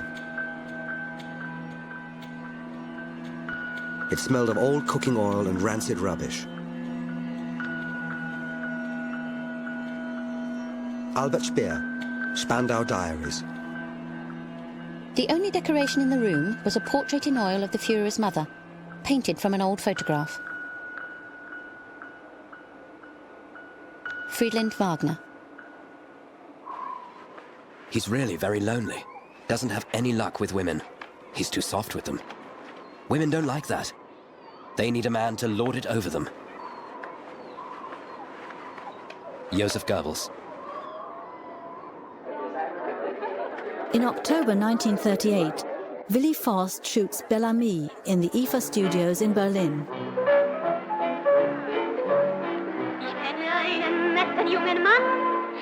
Speech to the Nazi Women's League in Nuremberg. There was a time when liberalism fought for the equal rights of women, but the faces of German women, of German girls, lacked hope. They were gloomy and sad. And today we see countless beaming, laughing faces.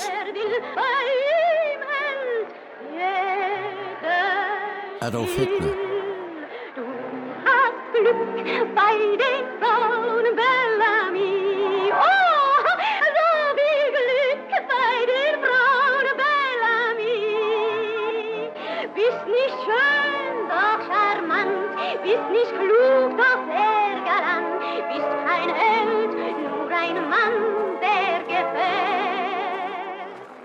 He knew that he could have any number of women. He refused because he didn't know, as he said jokingly, whether they favored him as a Reich Chancellor or as Adolf Hitler. Albert Speer. One evening in 1929, Heinrich Hoffmann came to his photo studio accompanied by a man. The stranger introduced himself as Herr Wolf. After he left, Eva Braun wanted to know who the stranger was. Hoffmann declared that he was the Führer of the NSDAP, Adolf Hitler. Eva didn't come across as an archetypal German girl. Rohush Misch, SS Bodyguard Regiment. He didn't want clever women near him. Albert Speer. Privately, Hitler was very nice. Eva Braun loved him very much, and he loved her. Hertha Schneider, friend of Eva Braun.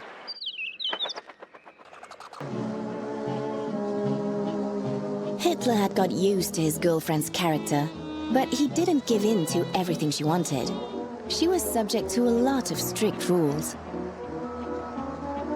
When she danced, she did so secretly because Hitler disliked dancing.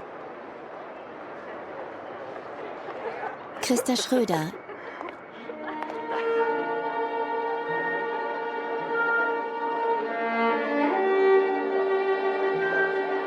The efforts my wife and I made to encourage Hitler to take private dancing lessons weren't crowned with success. No, he said categorically. For a statesman, dancing is an undignified activity. All of these balls are purely a waste of time. And besides, the waltz is far too effeminate for a man. It's exactly this waltz mania that made me hate Vienna so much, and how it contributed to the downfall of the Habsburg Empire. Ernst Hanfstaengl, from 1937 in exile.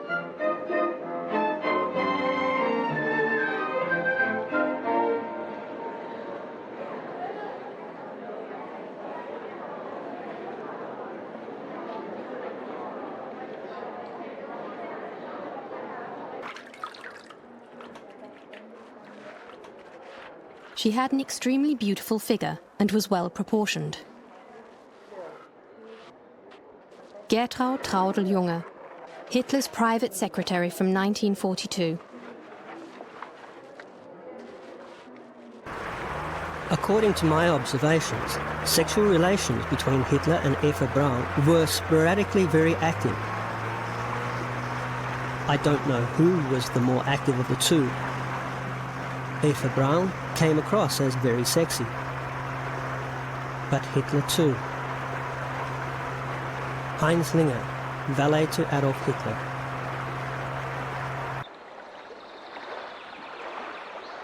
I never observed any intimacy between Hitler and Eva. Neither did my comrades. Rohush Mish.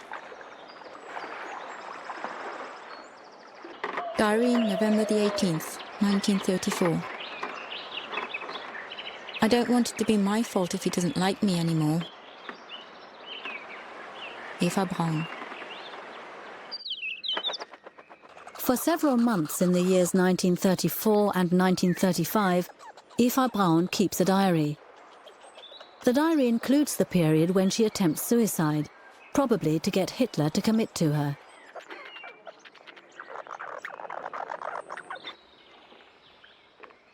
Diary, March the 11th, 1935. If only I'd never met him. I'm in despair. I'm buying sleeping powders again. He only needs me for certain purposes, nothing else is possible. When he says he loves me, he means it only at that moment. Eva Braun.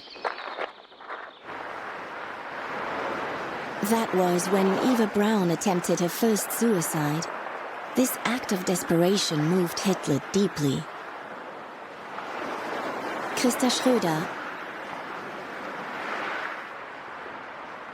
Diary, April the 29th, 1935.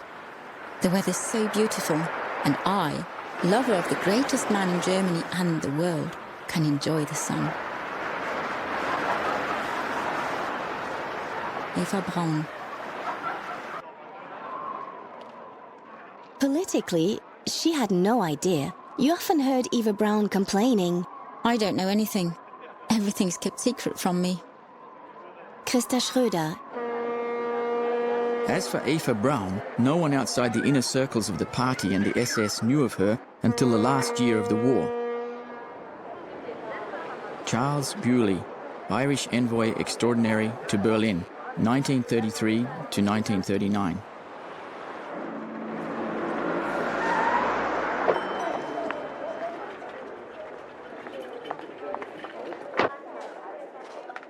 The existence of Hitler's girlfriend doesn't remain totally unknown. The news magazine Time and the Saturday Evening Post write about Hitler's romance.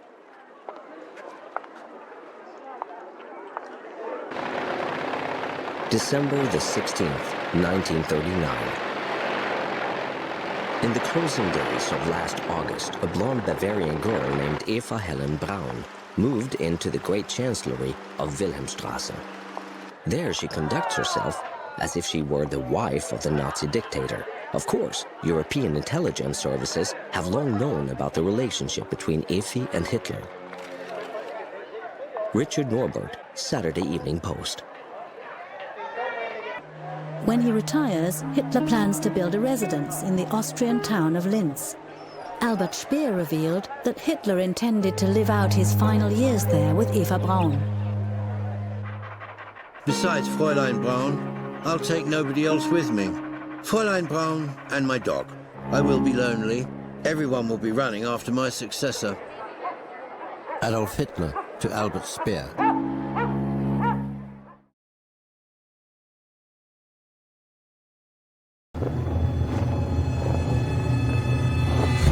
You think you know Adolf Hitler?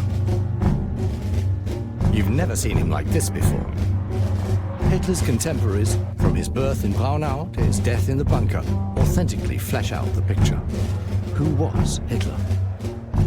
Hitler neither finished school nor had any vocational training. He occasionally lived in homeless shelters or on the street. He refused to pursue a regular job. To this day, it seems inexplicable that he could come to power. Out of nowhere, Hitler became the Führer, leader of the German Reich, one of the most powerful men of the 20th century, starting an inferno that engulfed the world and brought death to millions of people. The nation worshipped him and followed him blindly into the abyss. But during his lifetime, he kept his origins and his life secret. No one should know how or who he was. Fascinating and oppressive accounts from companions, friends, and enemies, as well as the most extensive collection of archive material ever shown. Much of it, hitherto unpublished, reveal who Hitler was and how he could become what he was. A notorious liar and an unscrupulous murderer. Hitler's power and popularity are unquestioned. And Göring, the second man in the state, is similarly popular as well, if not as close to the Führer as others. Hitler has created a secret private life and spends a lot of time in the Alps at Obersalzberg, which is declared a restricted area. Hitler threatens to invade Austria. The Austrian Chancellor surrenders, allowing the country to be taken over. In a subsequent plebiscite, nearly 100% of Austrians vote in favor of integration into the German Reich. This success encourages Hitler to repeat this tactic with Czechoslovakia, where a substantial German minority lives in the Sudetenland. Will he succeed again?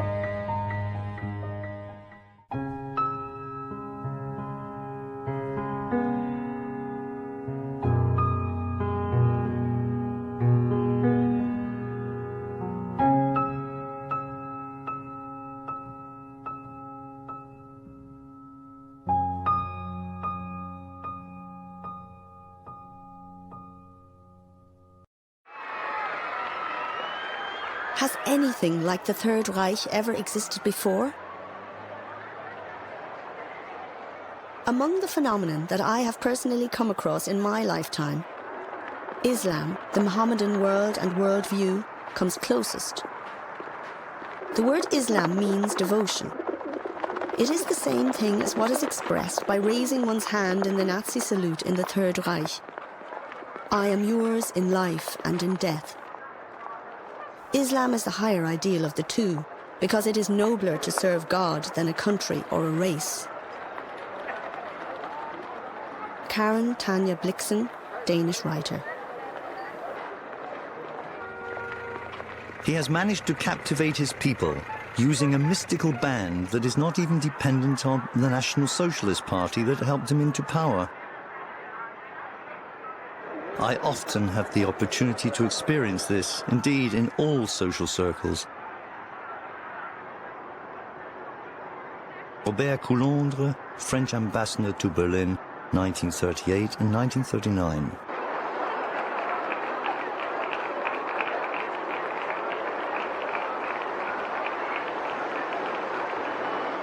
Hitler's rule uses an aesthetic of overwhelming to bind the masses to the system.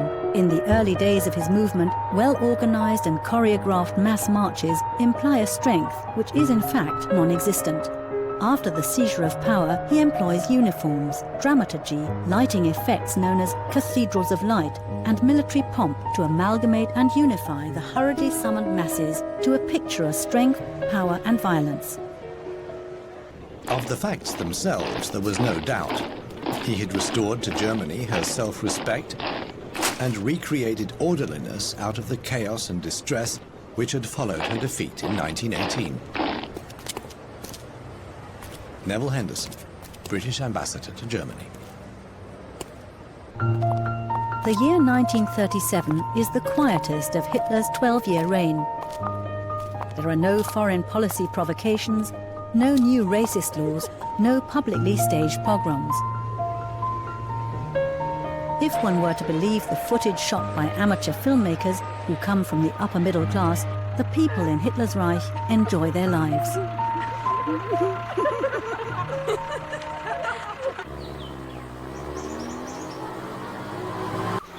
For Hitler, driving is now only possible on the motorways, where the stewards are strictly prohibited from informing anyone en route or in the neighboring villages by phone. Otherwise, he would have to fly or travel by train. But to pay a lady a private visit in Munich, or anywhere else for that matter, is completely impossible. Henry Picker, Senior Executive Officer, Table Talk at the Volksschanze Führer Headquarters. When you meet the Germans, you will probably think they are very much like us. They look like us. Except that there are fewer of the wiry type and more big, fleshy, fair-haired men and women, especially in the north. But they are not really so much like us as they look. Instructions for British servicemen in Germany, 1944. Germany report of the German Social Democratic Party, March the 12th, 1938. Inasmuch as the attitude of a whole nation can be summed up in a single formula, one could say something like, Hitler has the consent of the majority of people in two essential questions. He has created employment and made Germany strong. There is a great deal of dissatisfaction with the prevailing conditions, which, however, only applies to the worries of everyday life, and in most people has not led to fundamental opposition to the regime.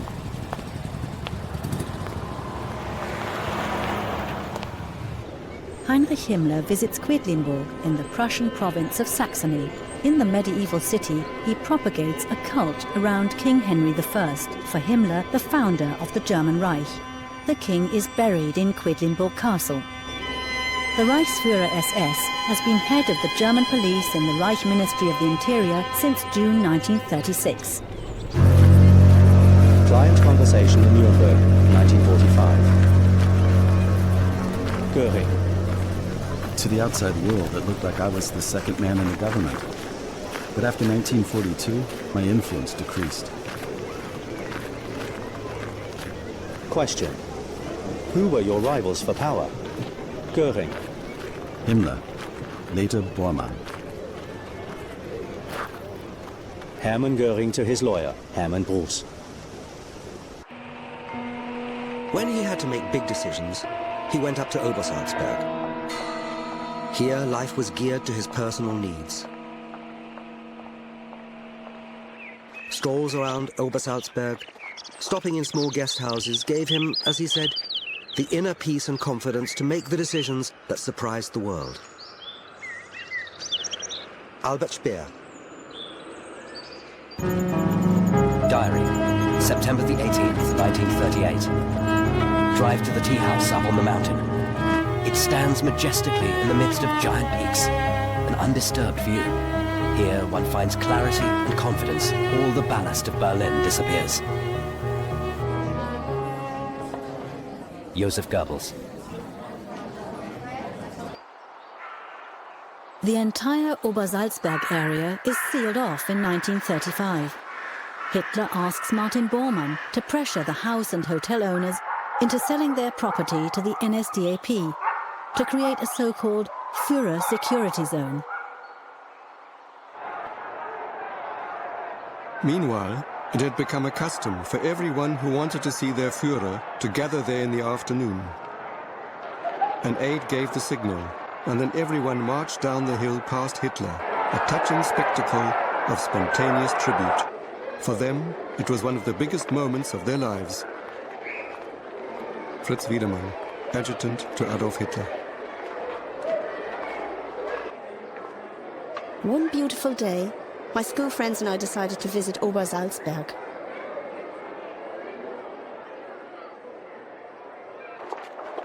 Suddenly, Hitler appeared in front of his Berghof residence and greeted the lines of people. When we students from Munich reached where he was, an aide ran down. He told us, "The Führer wants to greet you." We followed him to the Berghof. Hitler stood there and shook our hands. He asked, "Do you want to have tea with me?" We found that really exciting, and we were led onto the terrace. Elisabeth Nuller-Neumann, student in Munich.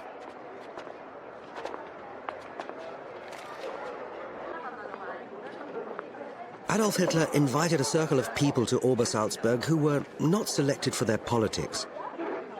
He chose those who were agreeable to him, who would not disturb his thoughts with political discussions. Thus, the circle was made up of artists, some women, Fräulein Braun, mostly the secretaries, the personal and army adjutants, Ambassador Hevels, Sepp Dietrich, Professor Morel, Esser, and their wives. Bormann, Brandt, and I were also members of this circle. Albert Speer. Usually, straight after dinner, there would be a discussion.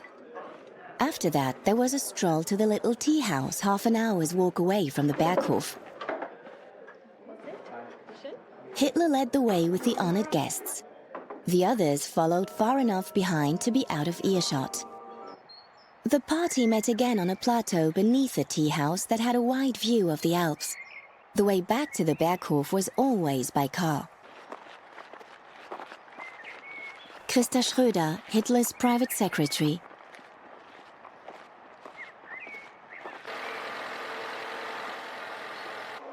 Hermann Göring does not belong to Hitler's private circle, although he owns a residence on Obersalzberg too.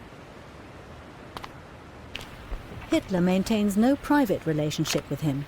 The same is true of Heinrich Himmler and of Ribbentrop, whom Hitler appoints as foreign minister in February 1938, yet excludes him from his private life around Berghof.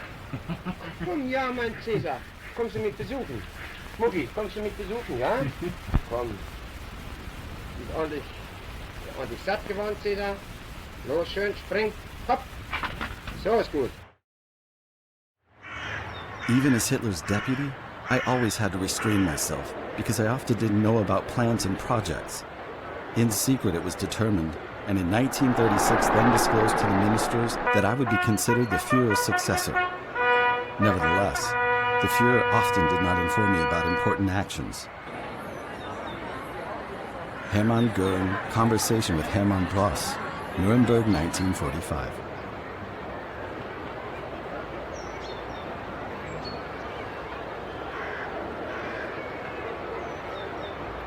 Volksschanze, Führer Headquarters. Lunch, October the 27th, 1941. The Reich Foreign Secretary is at present hunting pheasant in Sudetenau. This fact once again gave the Führer cause to pour scorn on the royal hunt. All his sympathies are on the side of the poachers, because first of all, these people must really understand something about hunting, and secondly, without the poachers, the most beautiful novels would never have been written. Werner Körpen, Adjutant to Reichsminister Alfred Rosenberg.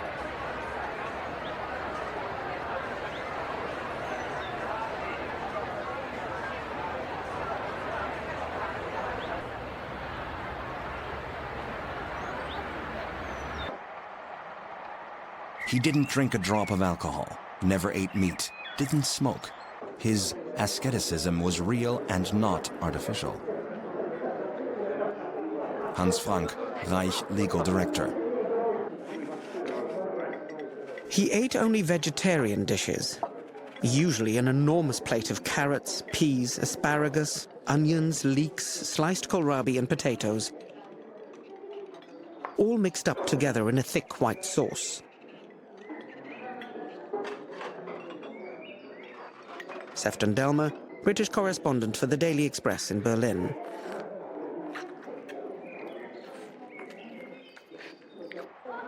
One of those present asked his personal physician whether the health of the Reich Chancellor forced him to keep such a strict diet. And he answered that his Spartan habits were mainly for psychological reasons. Gustav Mannerheim, Finnish Field Marshal. Apart from at state dinners, his table manners were uncultivated. Reinhard Spitzi, personal assistant to Joachim von Ribbentrop. Incidentally, the Führer tried to spoil the meat-eaters' enjoyment of their meal. Although he didn't want to convert anyone to vegetarianism, he suddenly began talking about how awful it was walking through an abattoir. Gertraud Traudl-Junge, Hitler's private secretary.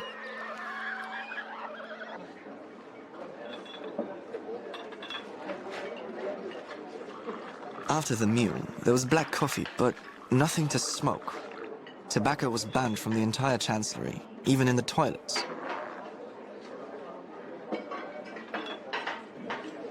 Reinhard Spitzi.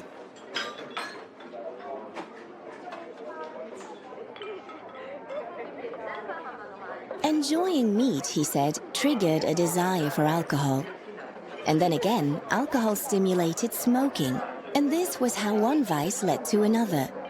Nicotine was, in his opinion, even worse than alcohol. He actually toyed with the idea of totally banning smoking throughout Germany. The campaign would start with a skull and crossbones printed on the cigarette packet. Christa Schröder. Diary, January the 11th, 1938. Second air raid drill. We learned how to use gas masks. Henrietta Schneider. Air raid drill at a factory against an attack with conventional and chemical weapons in Brunswick. Founded in April 1939, the Reich Luftschutzbund, or State Air Shelter League, unites all air raid activities. At the lowest level, it consists of volunteers from local communities and, at municipal level, the fire brigades. In 1939, 15 million people are brought together in the Luftschutzbund. During the war, the air raid community is mainly formed of older men and single women.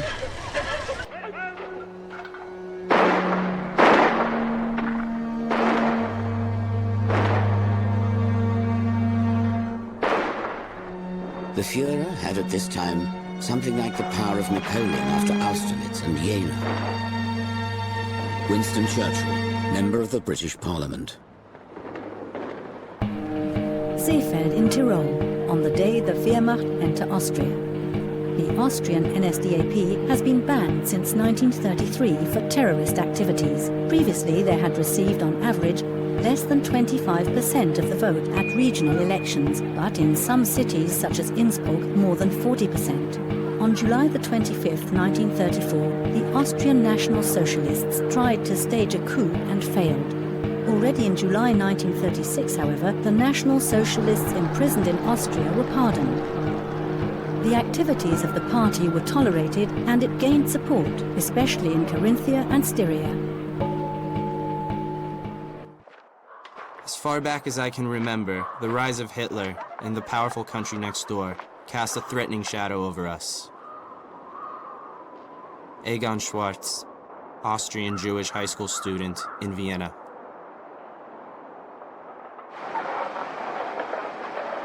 People knew about Dachau and Oranienburg. They didn't like to talk about it. Kurt Schuschnigg, Austrian Chancellor. Apart from his resolve to bring all Teutonic races into the Reich, as so plainly described in Mein Kampf, Hitler had two reasons for wishing to absorb the Austrian Republic. It opened both the door of Czechoslovakia and the more spacious portals of southeastern Europe to Germany. Winston Churchill, the Second World War. Führer's order, March the 11th, 1938, 8:45 p.m. Operation Otto. The demands of the German ultimatum to the Austrian government have not been fulfilled. To avoid further bloodshed in Austrian towns, the march of the German armed forces into Austria will commence at daybreak on March the 12th. Adolf Hitler. On Friday, the 11th of March, 1938, Austrian radio broadcast a program of light music. It was 7:45 in the evening when the announcer suddenly interrupted. The Chancellor was going to speak. Kurt Schuschnigg said that in order to avoid bloodshed, he would capitulate to Hitler's wishes. He ended his speech with the words, "God protect Austria." Dr. Edward Bloch, the Hitler's family doctor, written in US exile, March the 15th, 1941.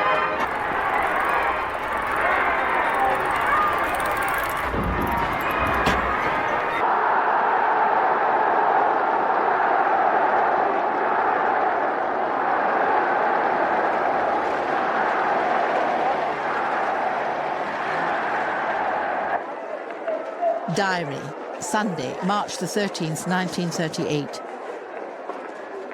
In the evening, the announcement of the new law for Austria, issued by the Führer in Linz. Adolf Hitler is now also the commander-in-chief of all troops in Austria. Henrietta Schneider. If it is still claimed today that Hitler occupied Austria against the will of the Austrians, that doesn't coincide with my observations. Fritz Wiedemann, adjutant to Adolf Hitler.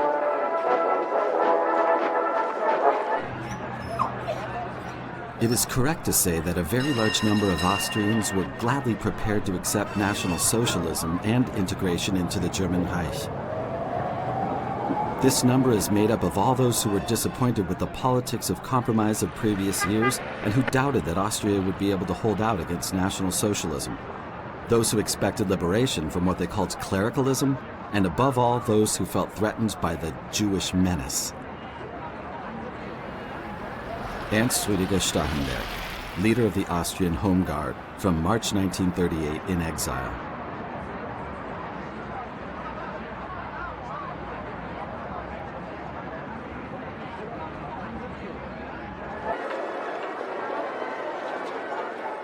Women, especially, enjoyed decorating themselves with the emblems of National Socialism that they wore as medallions or brooches. By contrast, there was terror and fear among the opponents of National Socialism.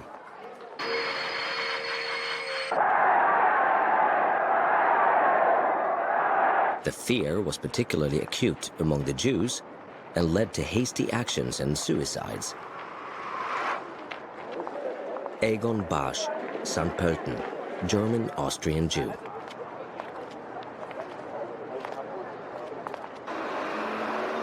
Diary, Tuesday, March the 15th, 1938. We listened to the Führer around 11 o'clock. You asked yourself, can it be possible that we have become a great unified Reich without a war? In the evening, Kurt Riewer's engagement appeared in the newspaper. Henrietta Schneider. Hitler's speech from a balcony of the Habsburg Palace.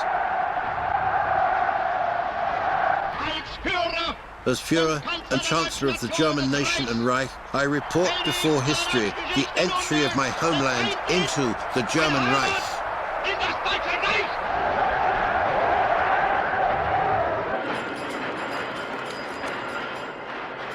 On March the 25th, 1938, Hitler begins the last election campaign of his life.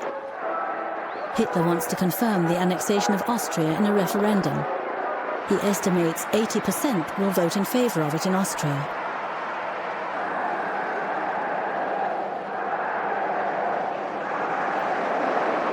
With a public information film, the population in what is now the Greater German Reich is informed how and above all where they should mark their crosses in the plebiscite. Zum ersten Mal wählen. Sagen Sie, wie geht denn das? Oh, das ist doch ganz einfach. Haben Sie ein Dokument bei sich? Erkennungskarte oder Heimatschein, Taufschein, Reisepass oder sonst eine amtliche Legitimation? Der Meldezettel allein genügt nicht. Meinen Taufschein habe ich mitgenommen und meinen Heimatschein. Eines von beiden genügt schon. Und dass Sie keinen Fehler machen, werde ich Ihnen drinnen im Stimmlokal alles erklären.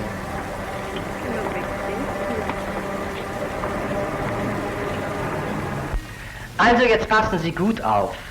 Der Herr, der dort hinter dem Tisch sitzt, das ist der Wahlleiter. Zu dem gehen Sie hin und sagen Ihren Namen und Ihre Adresse und zeigen ihm Ihr Dokument. Josef Berghofer, Hauptstraße 43. Sehen Sie? Einer der Beisitzer schaut jetzt nach, ob der Wähler in der Stimmliste enthalten ist. 412. Jetzt bekommt der Wähler einen Stimmzettel und einen Briefumschlag, mit dem er dort in die Stimmzelle geht. In der Stimmzelle macht man dann mit dem Bleistift in den großen Kreis, bei dem ein Ja steht, ein Kreuz. In den großen Kreis, bei dem ein Ja steht, ein Kreuz. Das ist sehr wichtig und legt den Stimmzettel in den Briefumschlag. Auf dem Stimmzettel darf nichts anderes vermerkt werden, als nur das Kreuz in dem Ja-Kreis, sonst ist der Stimmzettel ungültig. Den Briefumschlag mit dem Stimmzettel übergibt man dann dem Wahlleiter, der ihn ungeöffnet in die Wahlurne legt. Dankeschön. Ist das alles? Na, eigentlich nicht.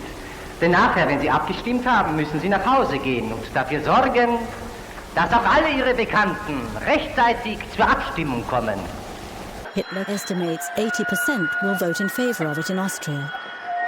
He's more than surprised when on the evening of April the 10th, the referendum results are announced. 99.75% have voted for the Anschluss, more than in the Old Reich.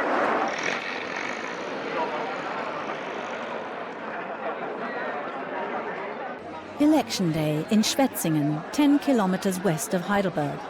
On April the 10th, 1938, in combination with the plebiscite on the annexation of Austria to the German Reich, an election for the now Greater German Reichstag takes place.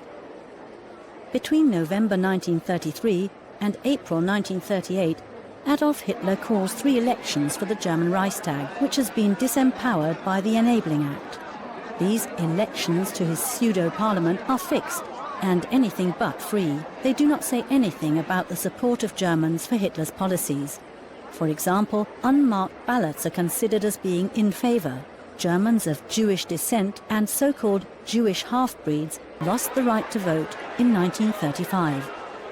Between March 1933 and April 1942, Hitler convenes the powerless parliament to confirm his policies just 19 times.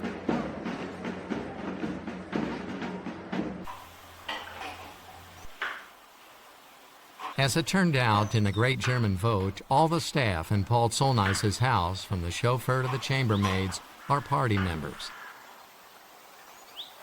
Everyone is reeling from the euphoria that occurs with the typical signs of an epidemic. Even those far away are exposed to the contagion. Frank Thies, German writer, fragments of historical experiences. All laws enacted before then, including the Jewish acts that were passed in 1935 in Nuremberg and later strengthened and significantly extended, would be transferred at once and with full force to the new territory, and its entire state and social life turned upside down overnight. Egon Schwartz, Austrian Jewish high school student in Vienna, later historian.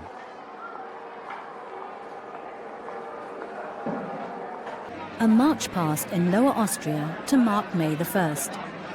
Austria's Social Democrats had won more than 40% of the votes in the last free National Council elections. the National Socialists tried to win over the Social Democrat supporters who, in the form of the Schutzbund, had once fought street battles with the SA. Hermann Neubacher, National Socialist, Mayor of Vienna since April 12, 1938. Former members of the Schutzbund, we understand you.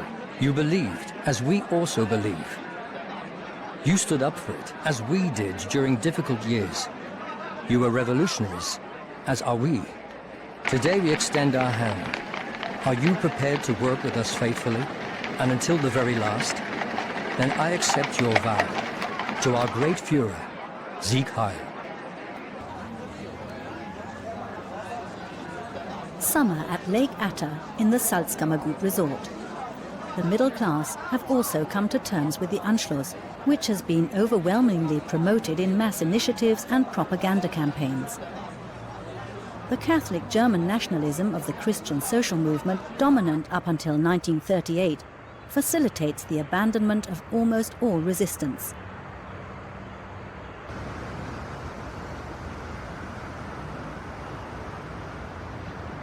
Hitler has imprisoned the leading politicians of the Ständestaat, the corporate class state, as, for example, the Mayor of Vienna, Richard Schmitz, and ex-Chancellor Kurt Schuschnigg.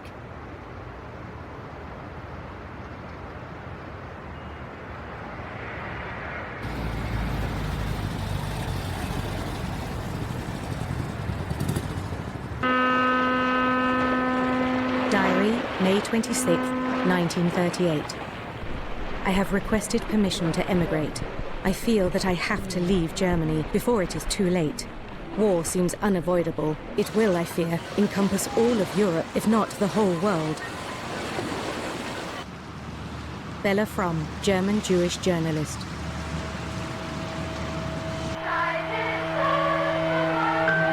Membership in the Hitler Youth ends at the age of 18, in the Federation of German Girls at 17. Hitler had appointed von Schirach Reich Youth Leader in 1931 at the age of 24. At that time, the leading cadres of the Hitler Youth were hardly older than those entrusted to them.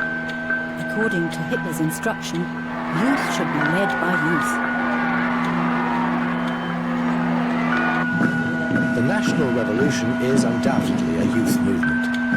The new Germany is being built by the young for the young. The military discipline, which serves as a backdrop to the present drama, provides remarkable contrasts. Antony Count-Subanski, Polish writer. In 1938, in a revised version of the Marriage Act, conceiving children is defined as the purpose of marriage. The refusal of a spouse is considered grounds for divorce, but the National Socialists cannot stop the long-term trend towards smaller families. The average size of household and family continues to shrink in the years 1933 to 1945. In 1920, there was an average of 2.3 children per marriage. In 1930, 2.2, and in 1940, only 1.8 children. Hitler is driven by the notion that he will only be granted a short life. Note of a Hitler speech to NSDAP propaganda leaders. He, Hitler, did not have much longer to live, according to human estimates. People did not grow old in his family. It was therefore necessary to solve the problems as soon as possible, so that this would happen during his lifetime. Only he was able to do this. Waldemar Vogt, provincial propaganda leader, Main, Franconia. My personal last will and testament. In the case of my death, I dispose that my remains be buried in the right-hand temple of the Eternal Guardhouse. My coffin should resemble the others, that my entire estate be left to the party. To Fräulein Eva Braun, Munich, a lifelong allowance of 1,000 marks per month. To my sister Angela, Dresden, a lifelong allowance of 1,000 marks per month. To my sister Paula, Vienna, a lifelong allowance of 1,000 marks per month. To my stepbrother Alois Hitler, the lump sum of 60,000 marks. To my trusted Julius Schaup, the lump sum of 10,000 marks and a lifelong monthly pension of 500 marks. I appoint the Master of the Treasury as executor of this testament. In the case of his death, Martin Bormann. Berlin, May the 2nd, 1938. Adolf Hitler. Trappau lies near the German border.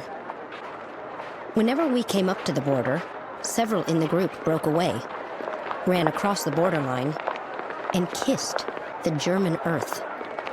Later, I learned that these children were ethnic Germans who were raised to love Germany.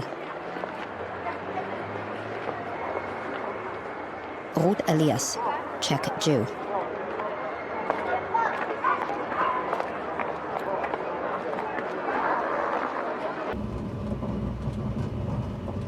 The history of the Sudeten German liberation movement is closely linked to Adolf Hitler's National Socialism.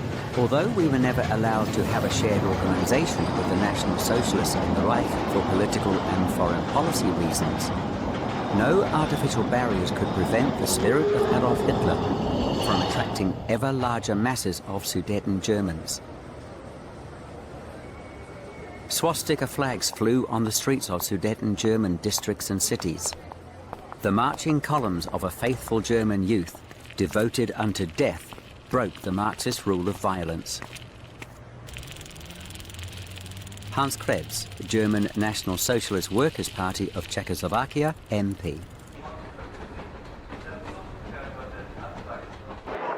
Diary, Monday, September the 12th, 1938.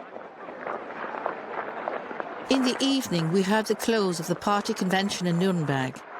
Adolf Hitler called on President Benesch. If the Sudeten Germans are not protected, we know what we have to do. God preserve the existing peace.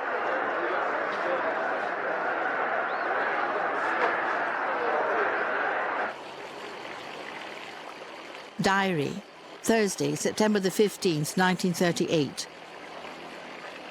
My 66th birthday. England's Prime Minister Chamberlain is with the Führer today. I had many guests. Henrietta Schneider.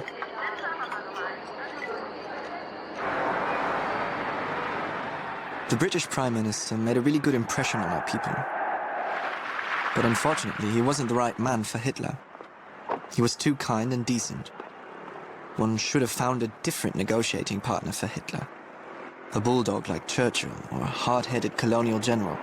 A negotiator like that would have made more of an impression than benign Uncle Chamberlain with his umbrella.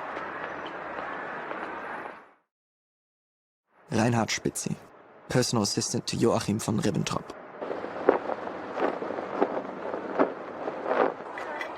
Speech in the Berlin Sportpalast, September the 26th, 1938. I also want to declare now, before the German people, that with respect to the Sudeten German problem, my patience is now exhausted. I have made Mr. Benesch an offer. Peace or war. Either he finally gives the Germans their freedom, or we will come and take this freedom ourselves. Adolf Hitler.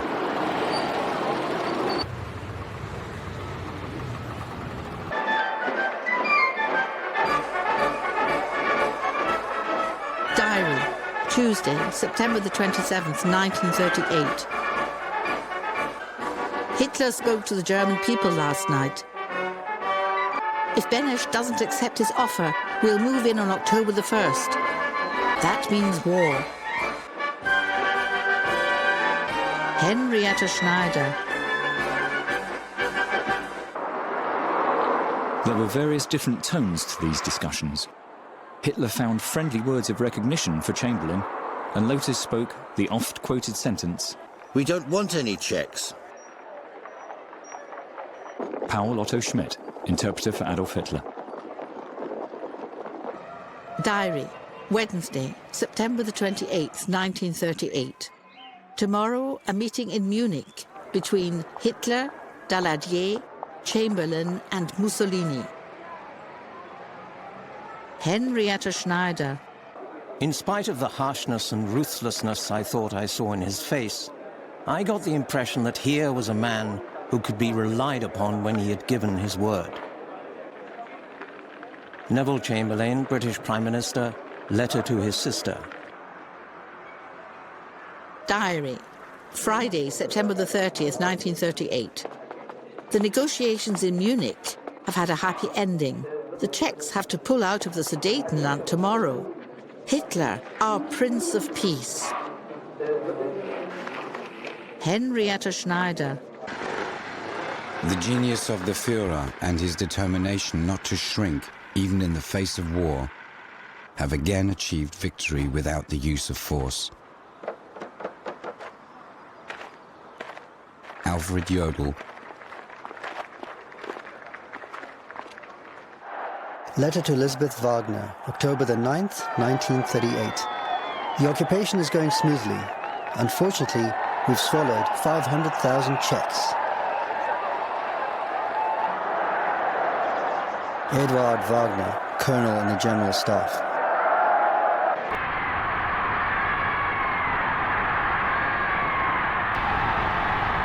The increasingly heady atmosphere of the days of the occupation has already ebbed away.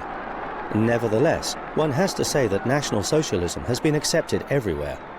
Soon after the occupation, we received letters from relatives of refugees, mostly comrades, that clearly showed that they too had been convinced by National Socialism. Germany Report of the German Social Democratic Party, December the 10th, 1938.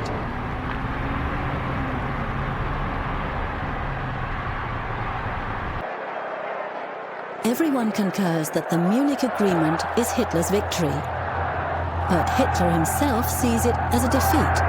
He would have preferred to gain what he's achieved by force rather than peacefully. Sudeten German Diary, October the 19th, 1938. On the order of our Führer, we've been able to occupy a new piece of Germany for Germany. We were all prepared to give our best, including our lives, for this task.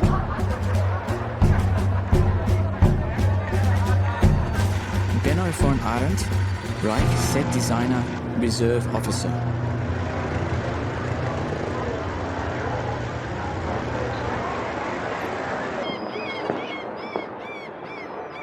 Protocol of Interrogations in Berlin Gestapo Office, November the 21st, 1939, 8:30 a.m. In autumn 1938, the working class generally expected a war. After the Munich Agreement, the working class was quiet again. I was already convinced last year that the Munich Agreement would not hold and that war was unavoidable. George Elser, failed assassin of Hitler in November 1939.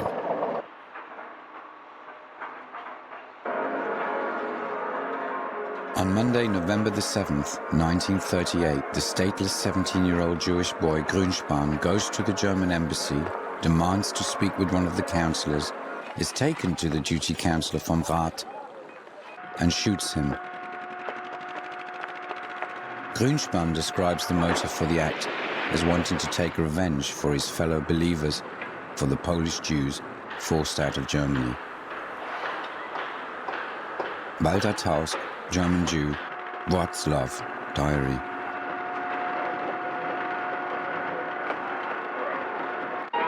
In Munich, the failed putsch of 1923 was celebrated with great pomp. The SS marched through all over the city. The radio announced the death of the diplomat.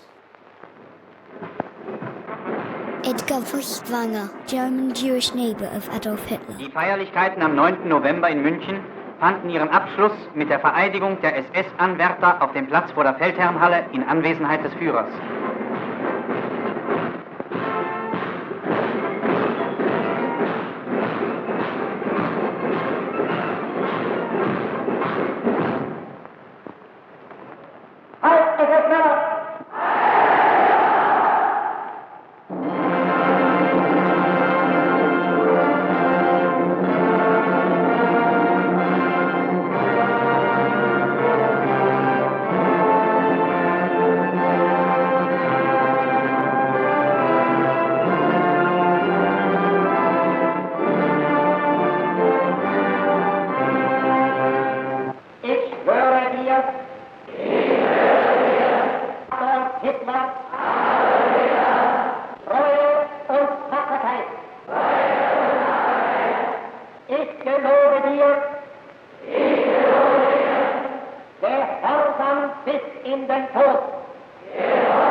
Following a traditional march to the Feldherrnhalle, at a social evening of NS party leaders and old comrades, Joseph Goebbels announces the death of Ernst vom Rath.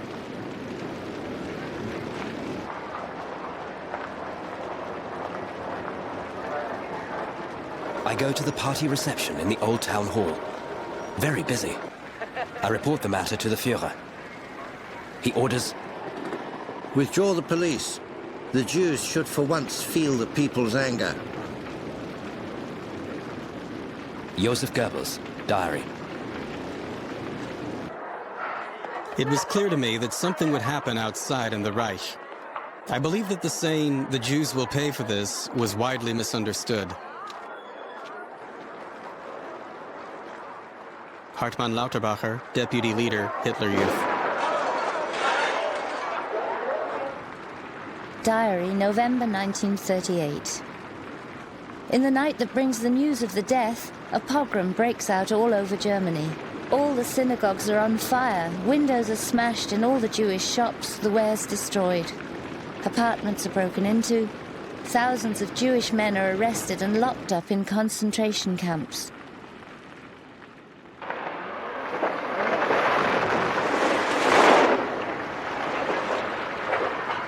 Käthe Kollwitz, painter and sculptress.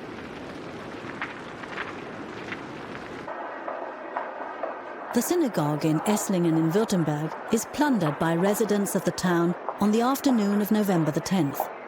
Religious artifacts are burned. Hermann screamed hysterically. These damn idiots! I have to collect every old bucket and every old newspaper in Germany, and then a horde of hooligans goes around and destroys things worth millions in one evening. My concern was the methods that the regime was using to deal with its political opponents. I was deeply shocked, and I said to Hermann, "Fate has blessed your party so. Don't sin." Emmy Göring, Historical Events and Confessions. When that segment of the population that had not taken part either as police or SA awoke after the fatal night and saw the destruction that had taken place, a sequence unfolded that its instigators had not expected. An unmistakable, deep sense of depression and shame seized the public. People said, "I'm ashamed to be a German." Rudolf Bing, German-Jewish businessman, Nuremberg.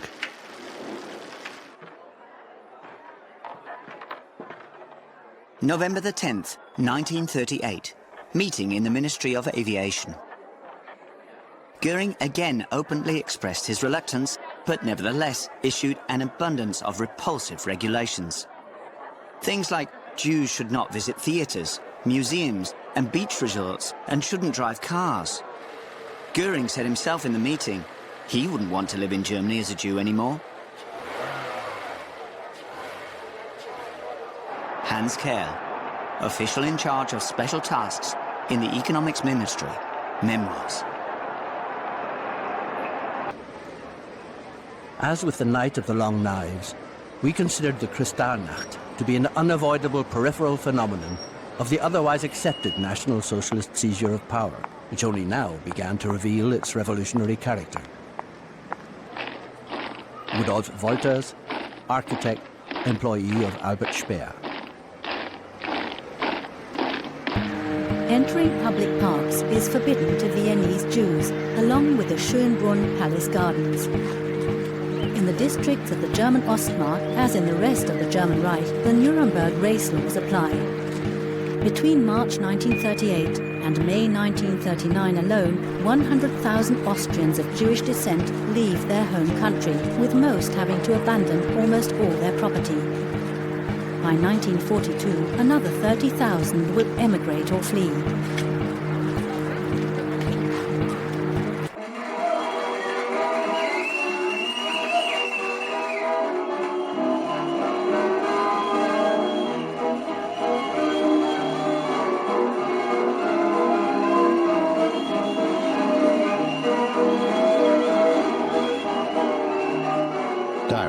December the 6th, 1938. A boycott has been issued against Jews throughout the Reich. The ban against Jews in Berlin applies to all theatres, cinemas, cabarets, concert and lecture halls, museums, fairs, the radio tower, the Deutschlandhalle and the Sportpalast. In addition, all outdoor and indoor swimming pools, as well as from Wilhelmstraße and Vossstraße to the Reich Monument and the Zeughaus. Erich Ebermeier, writer. Harassed by the Nazi authorities, around 120,000 German and Austrian Jews succeed in leaving their homeland by the beginning of the Second World War.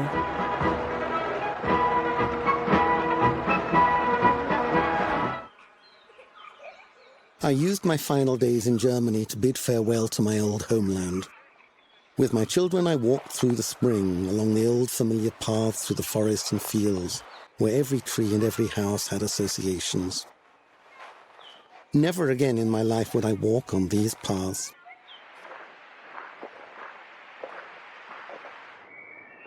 A man comes along, the Führer of 80 million people, and declares that Jews can't have a home. That Jews are a nomadic people who can never settle, who always need to roam. Hugo Moses, German Jewish owner of the Progress Factory, Cologne.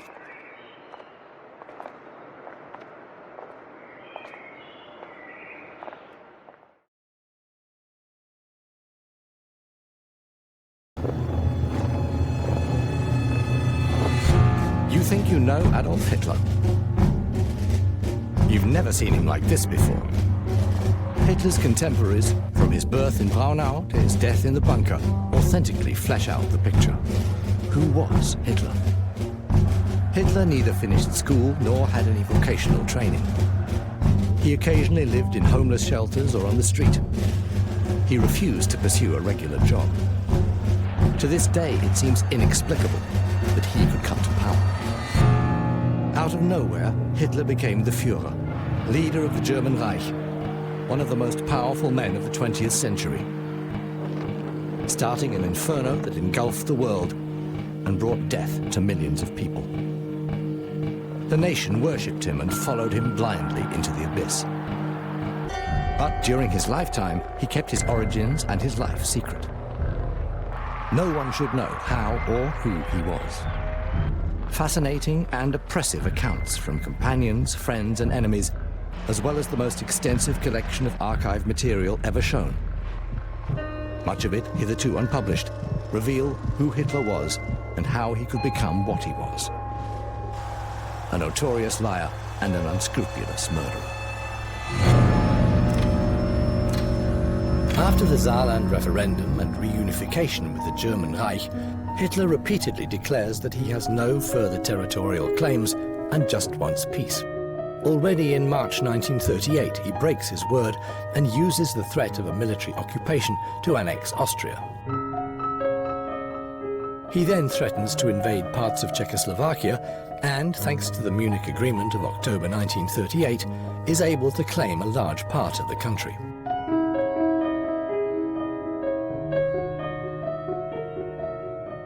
The German people are enthusiastic about the successes achieved without conflict. But Hitler secretly longs for war and continues with his aggressive strategy. After the shock of his breach of the Munich Agreement and occupation of the rest of Czechoslovakia, Europe now waits to see if he will endanger the peace of the whole continent. Hitler is convinced that Great Britain and France want to avoid a war. Will he go further?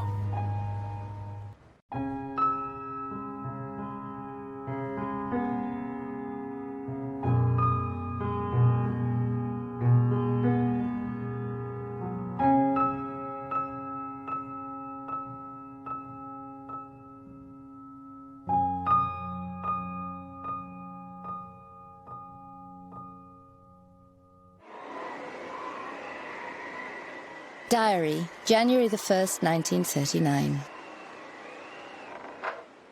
A new year. May it be a year of peace.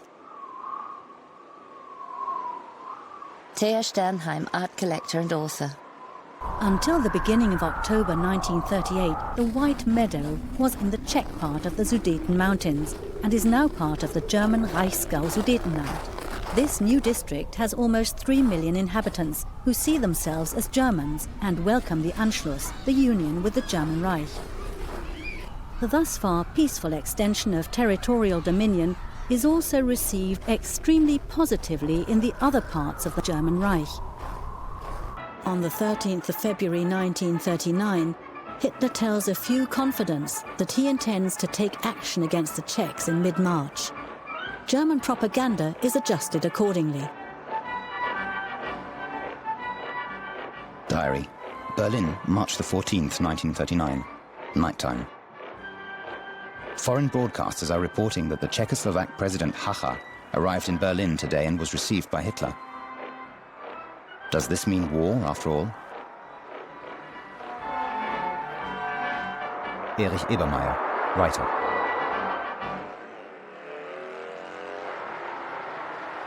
In the meantime, I dealt with the transcription of the statement of just a few lines, reading, "The Czechoslovak president has declared that he has trustingly placed the fate of the Czech people and country in the hands of the Führer of the German Reich." The Führer accepted this declaration and expressed his intention of taking the Czech people under the protection of the German Reich and guaranteeing them autonomous development of their ethnic life suited to their character. Paul Otto Schmidt, interpreter for Adolf Hitler.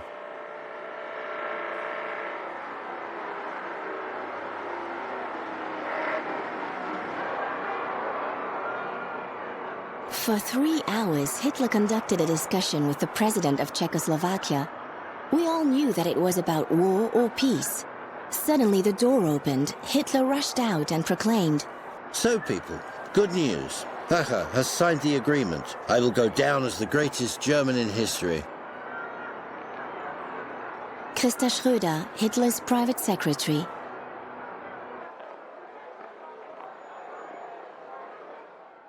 Letter to Elisabeth Wagner, March the 15th, 1939, evening.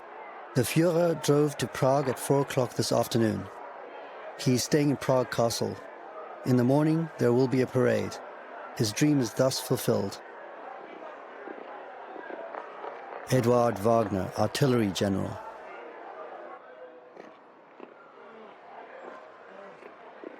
Diary.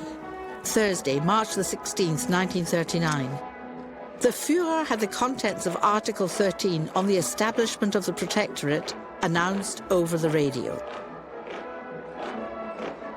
Henrietta Schneider, housekeeper, East Prussia. After World War I, the Allied victors awarded the Memelland to Lithuania. After threats of military force, Hitler sets an ultimatum for bringing Memelland home to the Reich. In the face of a complete lack of international support, Lithuania complies. Letter to Elisabeth Wagner, Berlin, March the 22nd, 1939. The Führer will move into Memel, East Prussia tomorrow, but there will be no fuss made about it in the rest of the world. Eduard Wagner.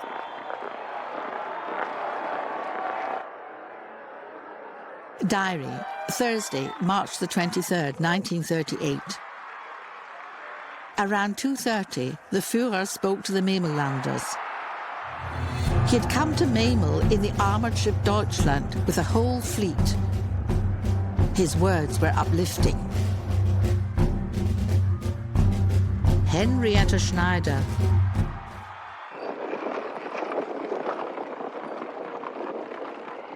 Secret report to Ambassador Josef Lipski in Berlin. Everyone is awaiting further steps from Hitler. It is generally assumed that after the annexation of Memel, he has to move on to the settlement demands with Poland, primarily the takeover of Danzig and the corridor. The solution to these questions will meet with understanding and recognition by the German people. Felix Tyszewski, Polish General Consul. A meeting in Schorfheide near Berlin in spring 1939. Hermann Göring and the British ambassador Neville Henderson. We had reached the last act of the drama, and the curtain for it had gone up on that momentous March the 31st, when Mr. Chamberlain had announced our agreement with Poland. Neville Henderson, British ambassador to Germany.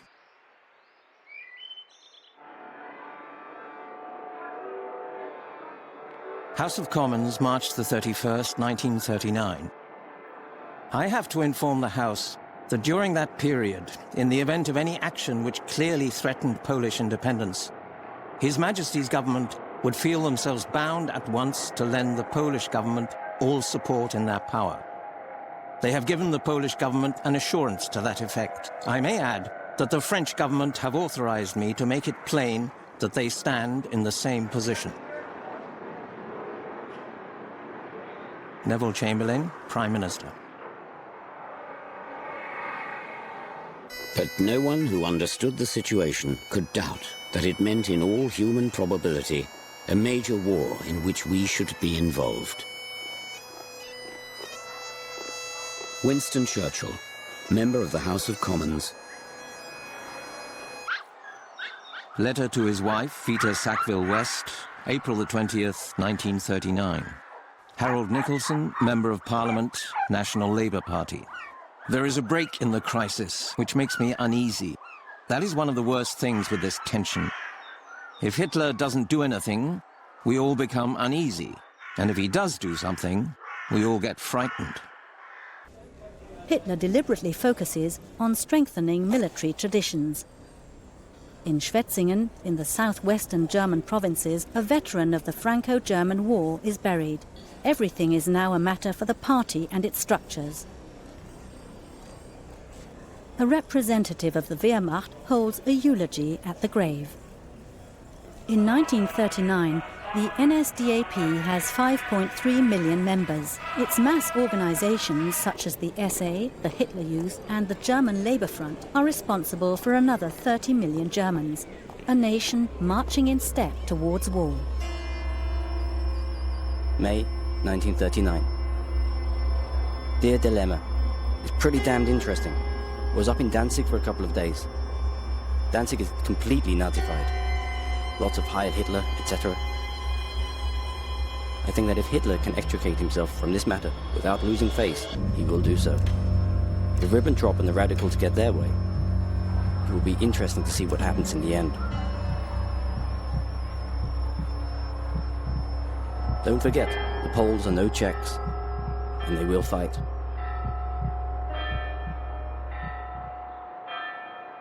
John F. Kennedy, letter to his childhood friend, Kirk Lem Billings.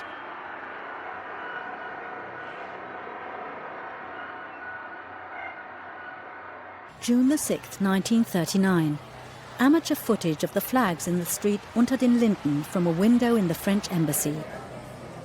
The SS is distributing German and Italian flags on the occasion of the parade celebrating the return of the Condor Legion from the Spanish Civil War.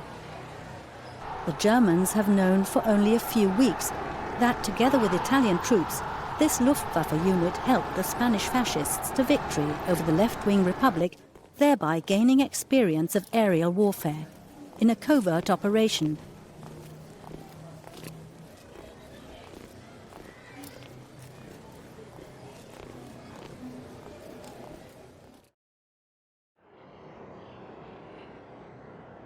Speech at the Carlton Club, London, June the 28th, 1939. What is Herr Hitler going to do? Is he going to try to blow up the world or not? The world is a very heavy thing to blow up. An extraordinary man at a pinnacle of power may create a great explosion, and yet the civilized world may remain unshaken. But the world will go on. Winston Churchill.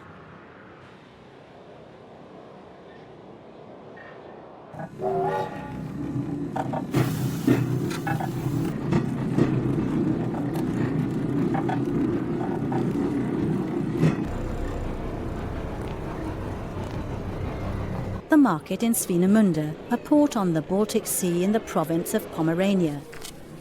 In the mid-1930s, per capita income in Germany is only half that of America.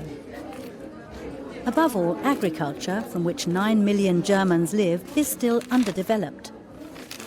In 1928, only 68% of the German Reich could supply itself with food.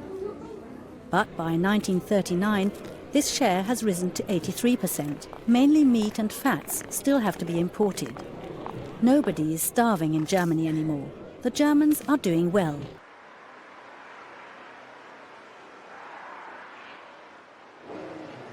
In my memory, the summer of 1939 will remain a strange unreality of a cosmically disturbed world, as a tragically terrifying calm before the storm.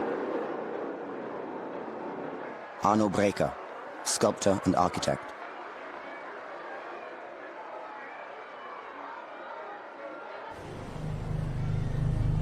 July the 2nd, 1939. Rudolf Hess deputizes for Adolf Hitler in his function as leader of the NSDAP at the Gautag on the Siegfried Line district celebration in Kaiserslautern, only 40 kilometers from the French border. Since 1936, Hitler has been building the 630-kilometer-long Siegfried Line along the border with France, Belgium, Luxembourg and the Netherlands. Up to 1 million men from all over Germany have been conscripted to work on the fortification of the western border.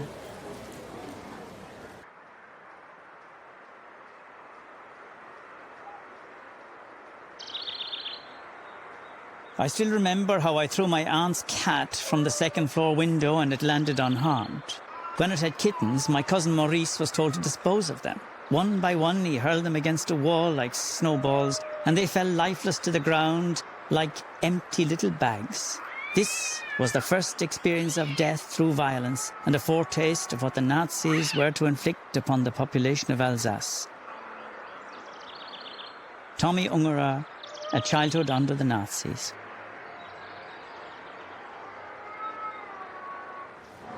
Sunday, July the 16th, 1939.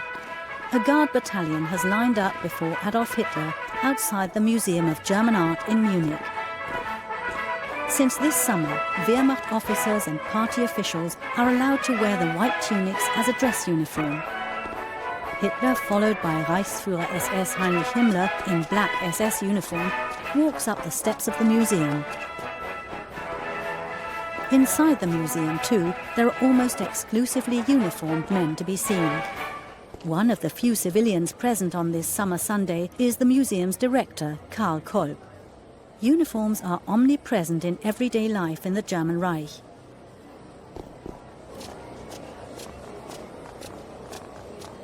This morning, Adolf Hitler is attending the opening of the Great German Art Exhibition of 1939 at the Museum of German Art. Hitler takes the floor, but, as often, does not speak without notes. It is his last speech on matters of culture. Following this, Hitler inspects the exhibition with his confidant in art affairs, the architect Gerdi Trost. They are accompanied by Dino Alfieri, Mussolini's Minister of Popular Culture, who will become ambassador to Berlin at the end of the year.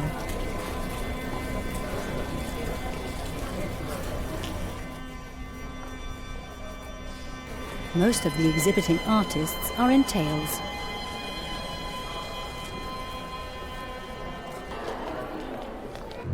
Accompanied by Air Force Adjutant Nikolaus von Below and his factotum Julius Schaub in SS uniform, Hitler hurries to his Munich apartment. In the afternoon, more than 30,000 participants in the 2,000 Years of German Culture Parade will file past the Führer. Ashram at Wardha, Congress Party of India, July the 23rd, 1939. Herr Hitler, Berlin, Germany. Dear friend, friends have been urging me to write to you for the sake of humanity. It is quite clear that you are today the one person in the world who can prevent a war which may reduce humanity to a savage state.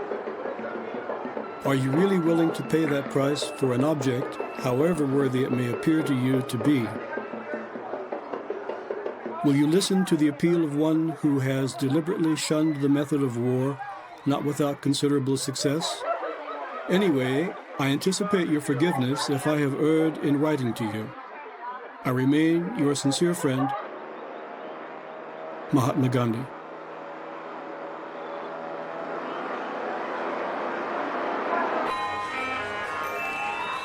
Letter to Max Born, Edinburgh, August the 1st, 1939. I don't want to write much about the witch's cauldron that is Germany. Those who, like you, participated in 1933 have no idea what it is like in 1938-39. Words cannot describe how this great nation is tearing itself apart. Otto Toeplitz, German mathematician of Jewish descent.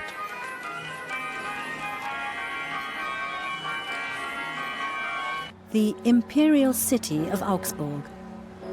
In 1939, the medieval trading city has 185,000 inhabitants and has been the location of important industries since the second half of the 19th century. Here too, from the end of the 1930s, there is a consistent focus on war production. The Augsburg-Nuremberg engineering works manufacture, among other things, diesel engines for submarines.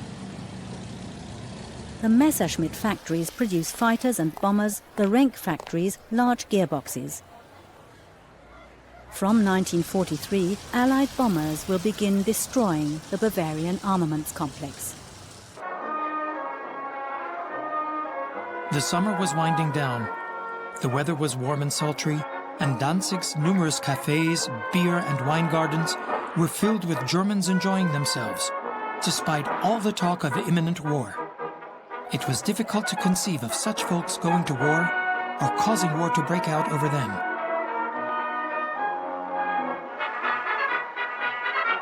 William Schauer, correspondent for the Columbia Broadcast System in Berlin.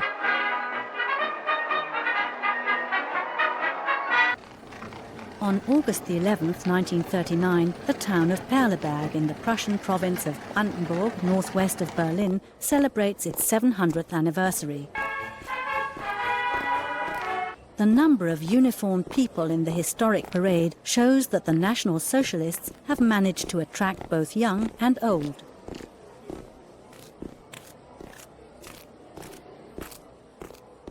A music corps of the Luftwaffe. Since 1934, Perleberg has been the location of a military airbase. The Organisation Todt, a paramilitary construction group, the National Socialist Motorized Corps, and the local political leaders of the NSDAP. A brass band of the General SS, followed by regional SS stormtroopers, the Reich Labour Service. Hitler is marching Germany to war. Hitler could also keep secrets with astonishing mastery. He never told us his secret intentions or informed us about his plans. Christa Schröder.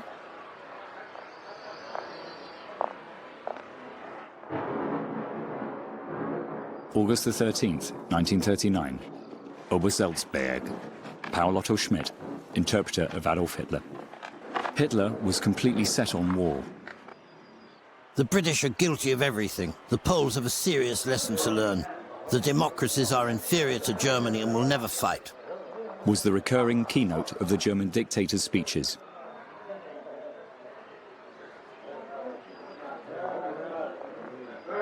The next day, the Italian Foreign Minister Ciano was received at the Burghof. Hitler spoke the following sentence at this event. I am firmly convinced that neither England nor France will enter into a general war.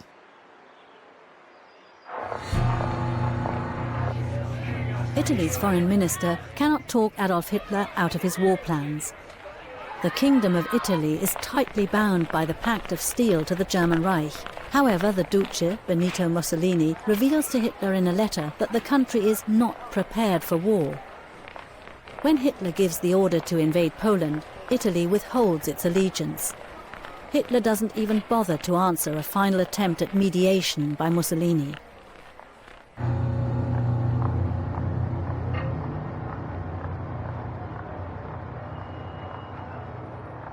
On August the 19th, Käthe and Erich Höse from Leipzig begin their honeymoon with a canoe trip on the Oder River in Upper Silesian Ratibor.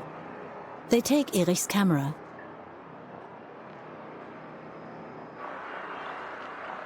As I look back at the summer of 1939, I see that I remained woefully ignorant of the secret agreement between Nazi Germany and Communist Russia. William Shirer, U.S. journalist. For 12 days, the newlywed Leipzigers paddle down the Oder. During this time, Adolf Hitler propels the continent into a world war. Diary, Paris, August the 19th, 1939. Announcement of a German-Russian non-aggression pact. Thea Sternheim. At the end of July, on Hitler's approval, Foreign Minister von Ribbentrop and State Secretary von Weizsäcker set the foundations for an agreement with the Soviet Union, which also includes the partitioning of Poland and the Baltic states. Hitler is in a hurry because he believes autumn rains will prevent a motorized war in backward Poland. On August the 19th, Stalin accepted Hitler's offer with both hands after Hitler had suggested splitting the Baltic into spheres of influence. I noted, but if Ribbentrop travels to Moscow, it means Russia is inviting Hitler to invade Poland. Ernst von Weizsäcker, Secretary of State at the Foreign Office, Memoirs.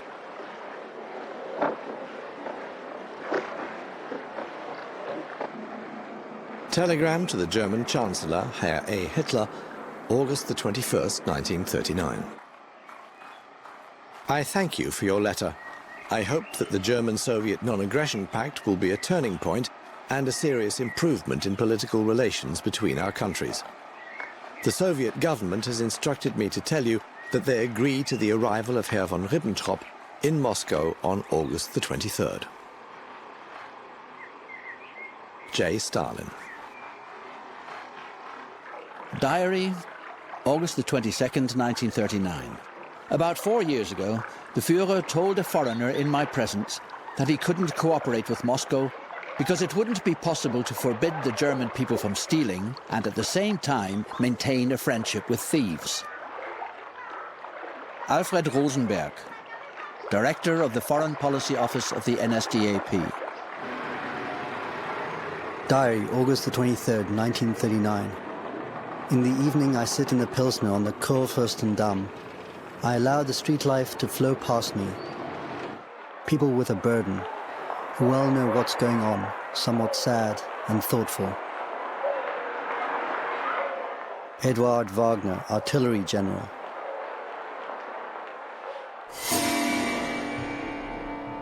August the 22nd, 1939. The speech in which Hitler addressed military leaders took place in the great reception room of the Berghof. He was of the opinion that, ultimately, the Western powers would not take up the sword. Erich von Manstein, Lieutenant General. Addressed to the Commanders-in-Chief of the military, August the 22nd, 1939. It was becoming clear to me that a dispute with Poland might take place at an unfavorable time. Here is the basis for this finding. It depends essentially on me, on my existence, on my political ability, for it is a fact that probably no one will ever have the trust of the entire German people as I do.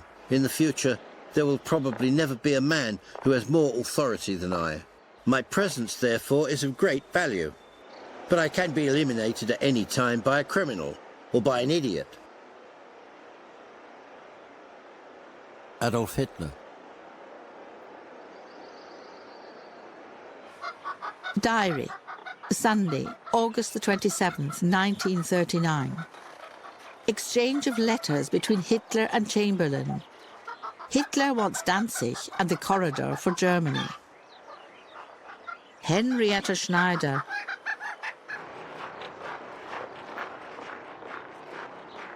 Suffocatingly humid days full of fear and expectations. Very calm, now only a few cars. But trains, almost without a break, whistling shrilly. You can't do anything, can't think, can't feel anything other than no war. Marie-Louise Kaschnitz, author. Notes.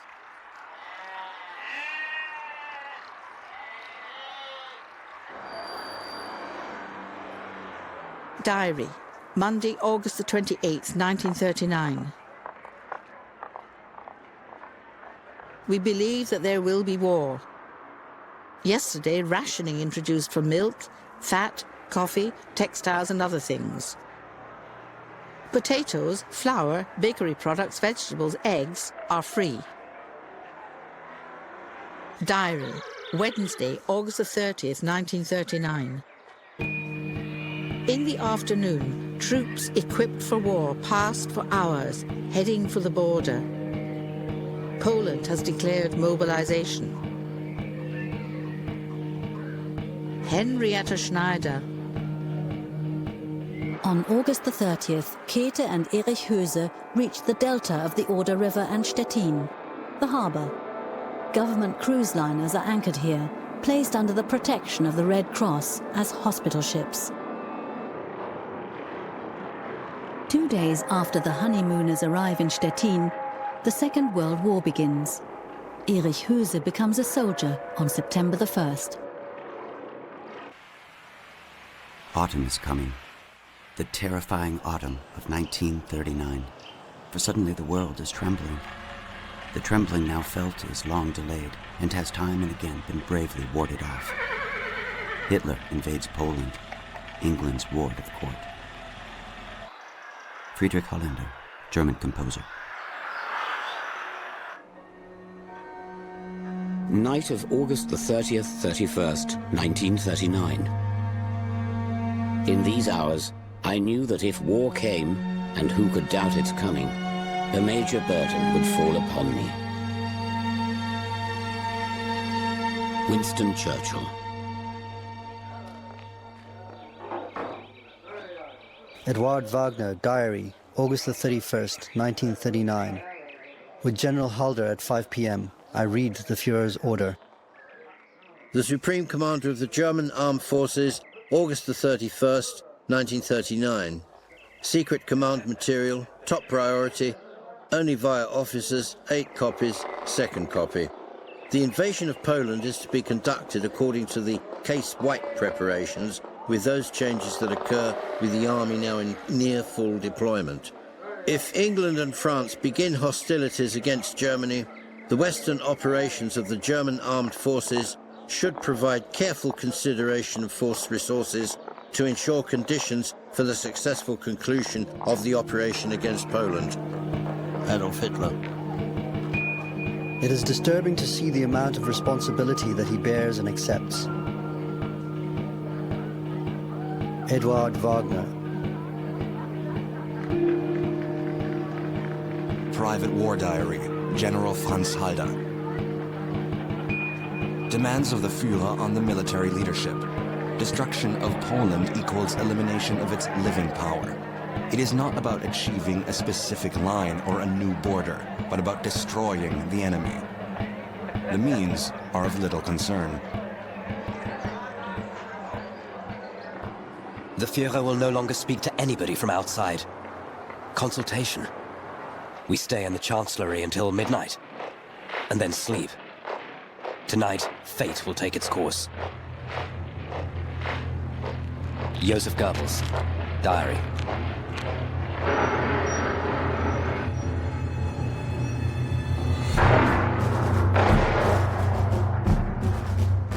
Message from Commander of Westerplatte Peninsula to Polish Navy Headquarters in Gdynia, September the 1st, 1939, 0450. At 0445, the armored cruiser Schleswig-Holstein opened fire on the Westerplatte with all its guns. The barrage continues. Henryk Zukarski, Major of the Polish Army. In Zeiten schwerster polnischer Bedrohung erklärt Danzig am 1. September 1939 seine Heimkehr ins Reich. noch haben sich bewaffnete polnische Banden im Postgebäude verschanzt. Sie bedrohen von hier aus den Frieden der Stadt. Männer der Danziger Heimwehr räuchern im Schutze eines Panzerwagens diesen gefährlichen Schlupfwinkel aus.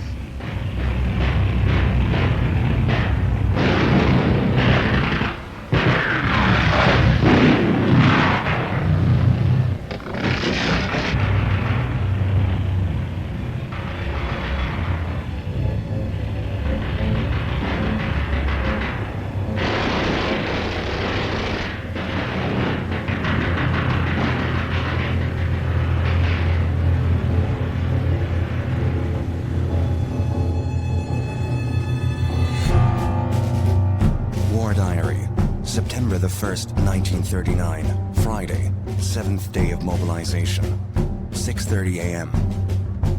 Border overrun everywhere. 10 a.m., the Führer's Reichstag speech. Franz Halder, Chief of the General Staff.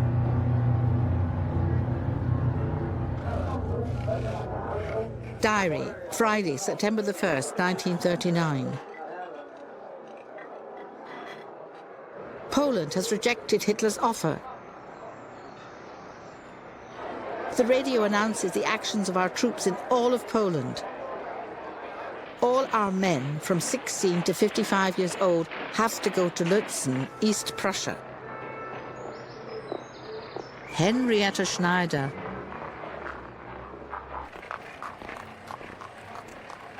Now we are at war.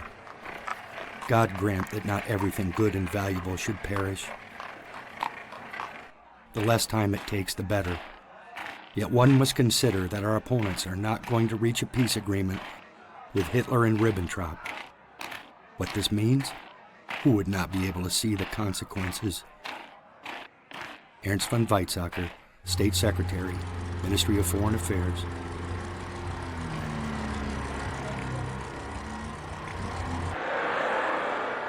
Morning, 10 a.m. Reichstag session.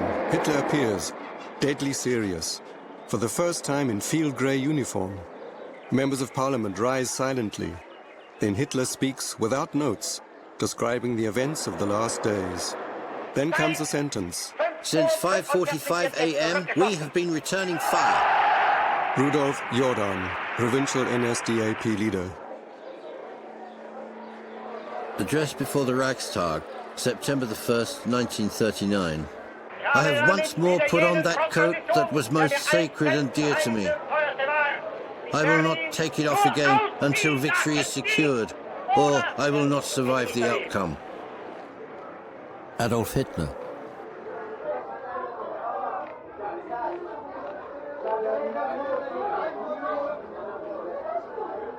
I have a clear memory of the day war broke out. The adults were really serious. Many women cried. On the Rhine Bridge, the first refugees of the Second World War passed by.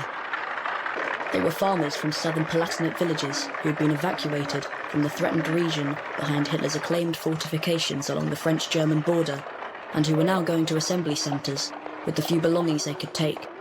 The ramshackle carts were drawn by cows. Helmut Kohl, schoolboy, later Prime Minister of Germany.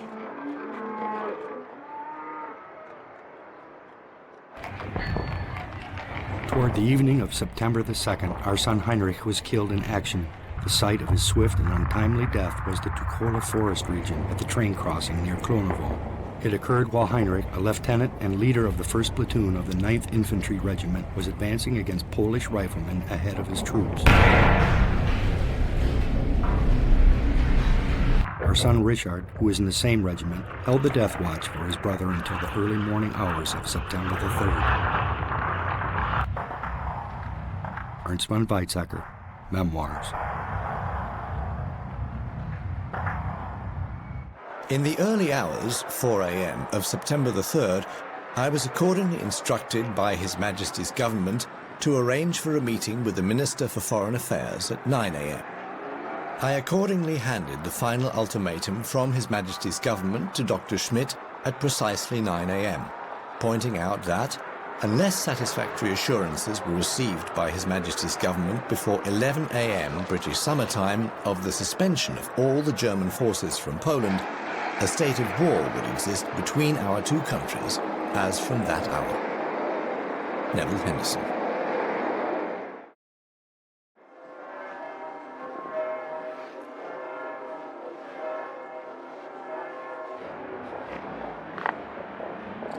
Then I took the ultimatum to the Chancellery. Hitler's most prominent people were gathered in the room in front of his office. "What news?" asked anxious voices.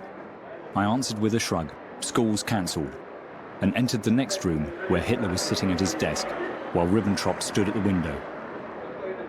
I remained some distance from Hitler's desk and slowly translated the ultimatum of the British government. When I finished, there was total silence. Hitler sat as though turned to stone, just looking straight ahead. After a while, he turned to Ribbentrop. "What now?" Ribbentrop replied with a quiet voice, "I suppose the French will issue an identical ultimatum within the hour." As my job was now finished, I left and told those waiting outside, in 2 hours, a state of war will exist between England and Germany. Goering turned to me and said, "If we lose this war, then may heaven have mercy on us." Paul Otto Schmidt. Berlin, September the 3rd, 1939. When Coulondre returned to the embassy, he was visibly shocked. Without a word, he sat down at the table of the large conference hall and reported the dramatic minutes in the Chancellery. He then paused for a moment, and suddenly this man burst into tears in front of us. Paul Stelin, Air Force attaché in the French Embassy in Berlin. When France and Great Britain declared war on Germany on September the 3rd, people could hardly contain their happiness. The mood, and not only in Warsaw, was enthusiastic. I immediately sent my sister, who had moved to London with her husband a few weeks earlier, a postcard. It certainly won't be easy, perhaps even terrible, but we are in good spirits because we don't have the slightest doubt that Germany will lose. The postcard never arrived. Marcel Reich-Ranitzky, September 1939, unemployed in Warsaw.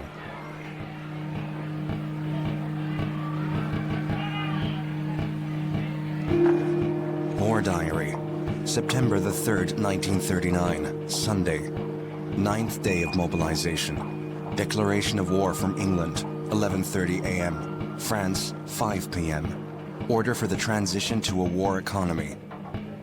Franz Halder, Chief of the Army General Staff.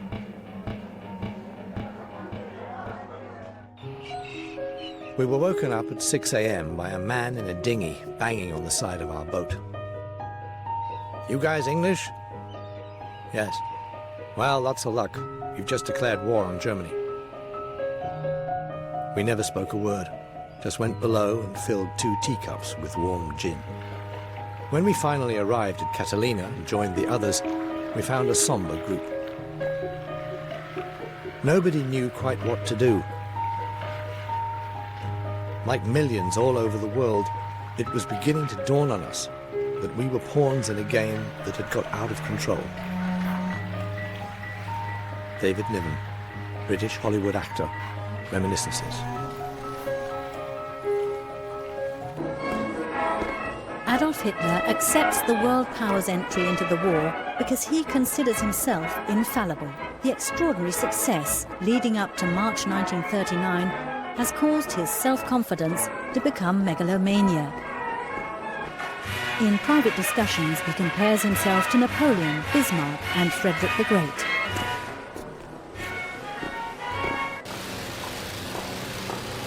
Letter to Johanna Nossa, September the 3rd, 1939. We leave Berlin in a couple of hours. For me, this means going through thick and thin with the boss. I don't want to think about the fact that it may come to the ultimate. But if so, then my life will no longer have any value. Christa Schröder.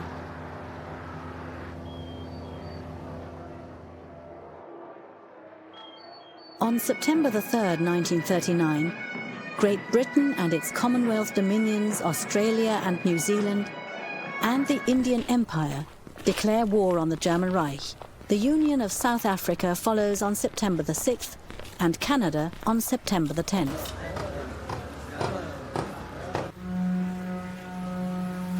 I remember the amazement when the message came in that Churchill was going to be appointed to the War Cabinet. Holding the ominous press dispatch in his hand, Goering stepped from the doorway to Hitler's living quarters and said wearily, "Churchill's in the cabinet. That means war really is about to begin." Albert Speer, Memoirs. Churchill loves war. He makes no secret of it. Even boasts about it. Joe L. Sawyer, bomber pilot, Royal Air Force. Diary, Wednesday, September the 6th, 1939. We shall fight to the last and may win, but I confess I don't see how. Sir Alexander Cadogan, British Under-Secretary of State for Foreign Affairs. War Diary, September the 13th, 1939. The Fuhrer's motorcade roared by. We saw our Fuhrer. He was going to the front. Gerhard M., soldier, Flensburg. If a shot is fired from a house behind the front line, the house will be burned to the ground.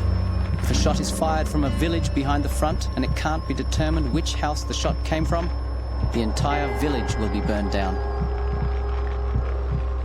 Fedor von Bock, commander of Army Group North, order of the day.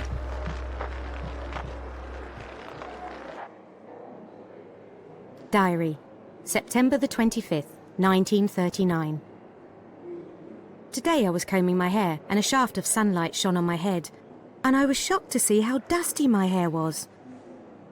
I had no grey hairs in my glossy thatch, or very few before the war. But if I keep on like this, I'll be white by Christmas.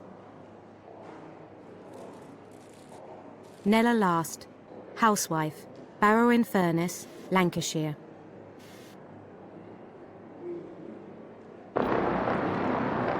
Diary, September the 28th, 1939. Warsaw has finally fallen. Mountains of corpses have to be removed. The Russians are marching into Poland and are moving up to an agreed demarcation line. Scattered Polish divisions are leading a heroic, desperate struggle. Udo von Auvensleben, Captain, 16th Tank Division. Some 16,000 members of the German armed forces die, and 30,000 are wounded in the Polish campaign of 1939. Sources report 68,000 dead and 130,000 wounded on the Polish side. Tens of thousands of Polish civilians are killed in the course of the 5-week conflict.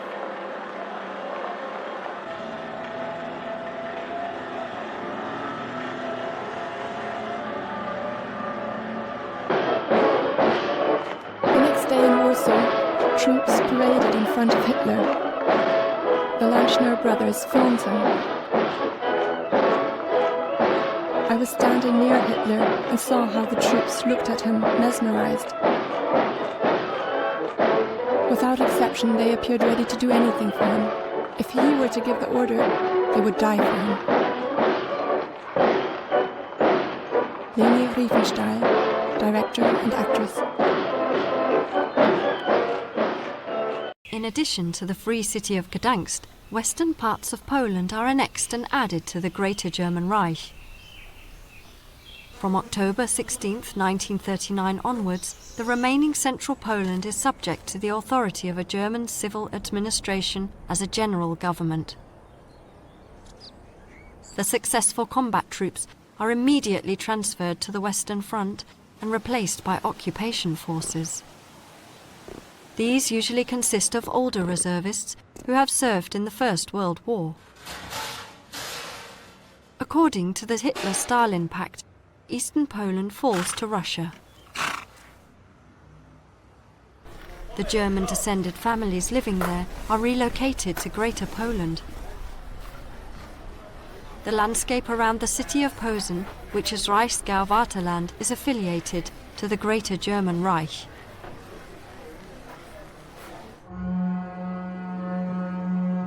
The nation of 35 millions fell into the merciless grip of those who sought not only conquest, but enslavement, and indeed extinction for vast numbers. Winston Churchill, The Second World War. Diary, October 12th, 1939. The guessing game begins. What's happening in the West? Several hundred kilometers behind the front line, people do not realize that there's a war going on. Friedrich Kellner, Laubach, Hessen.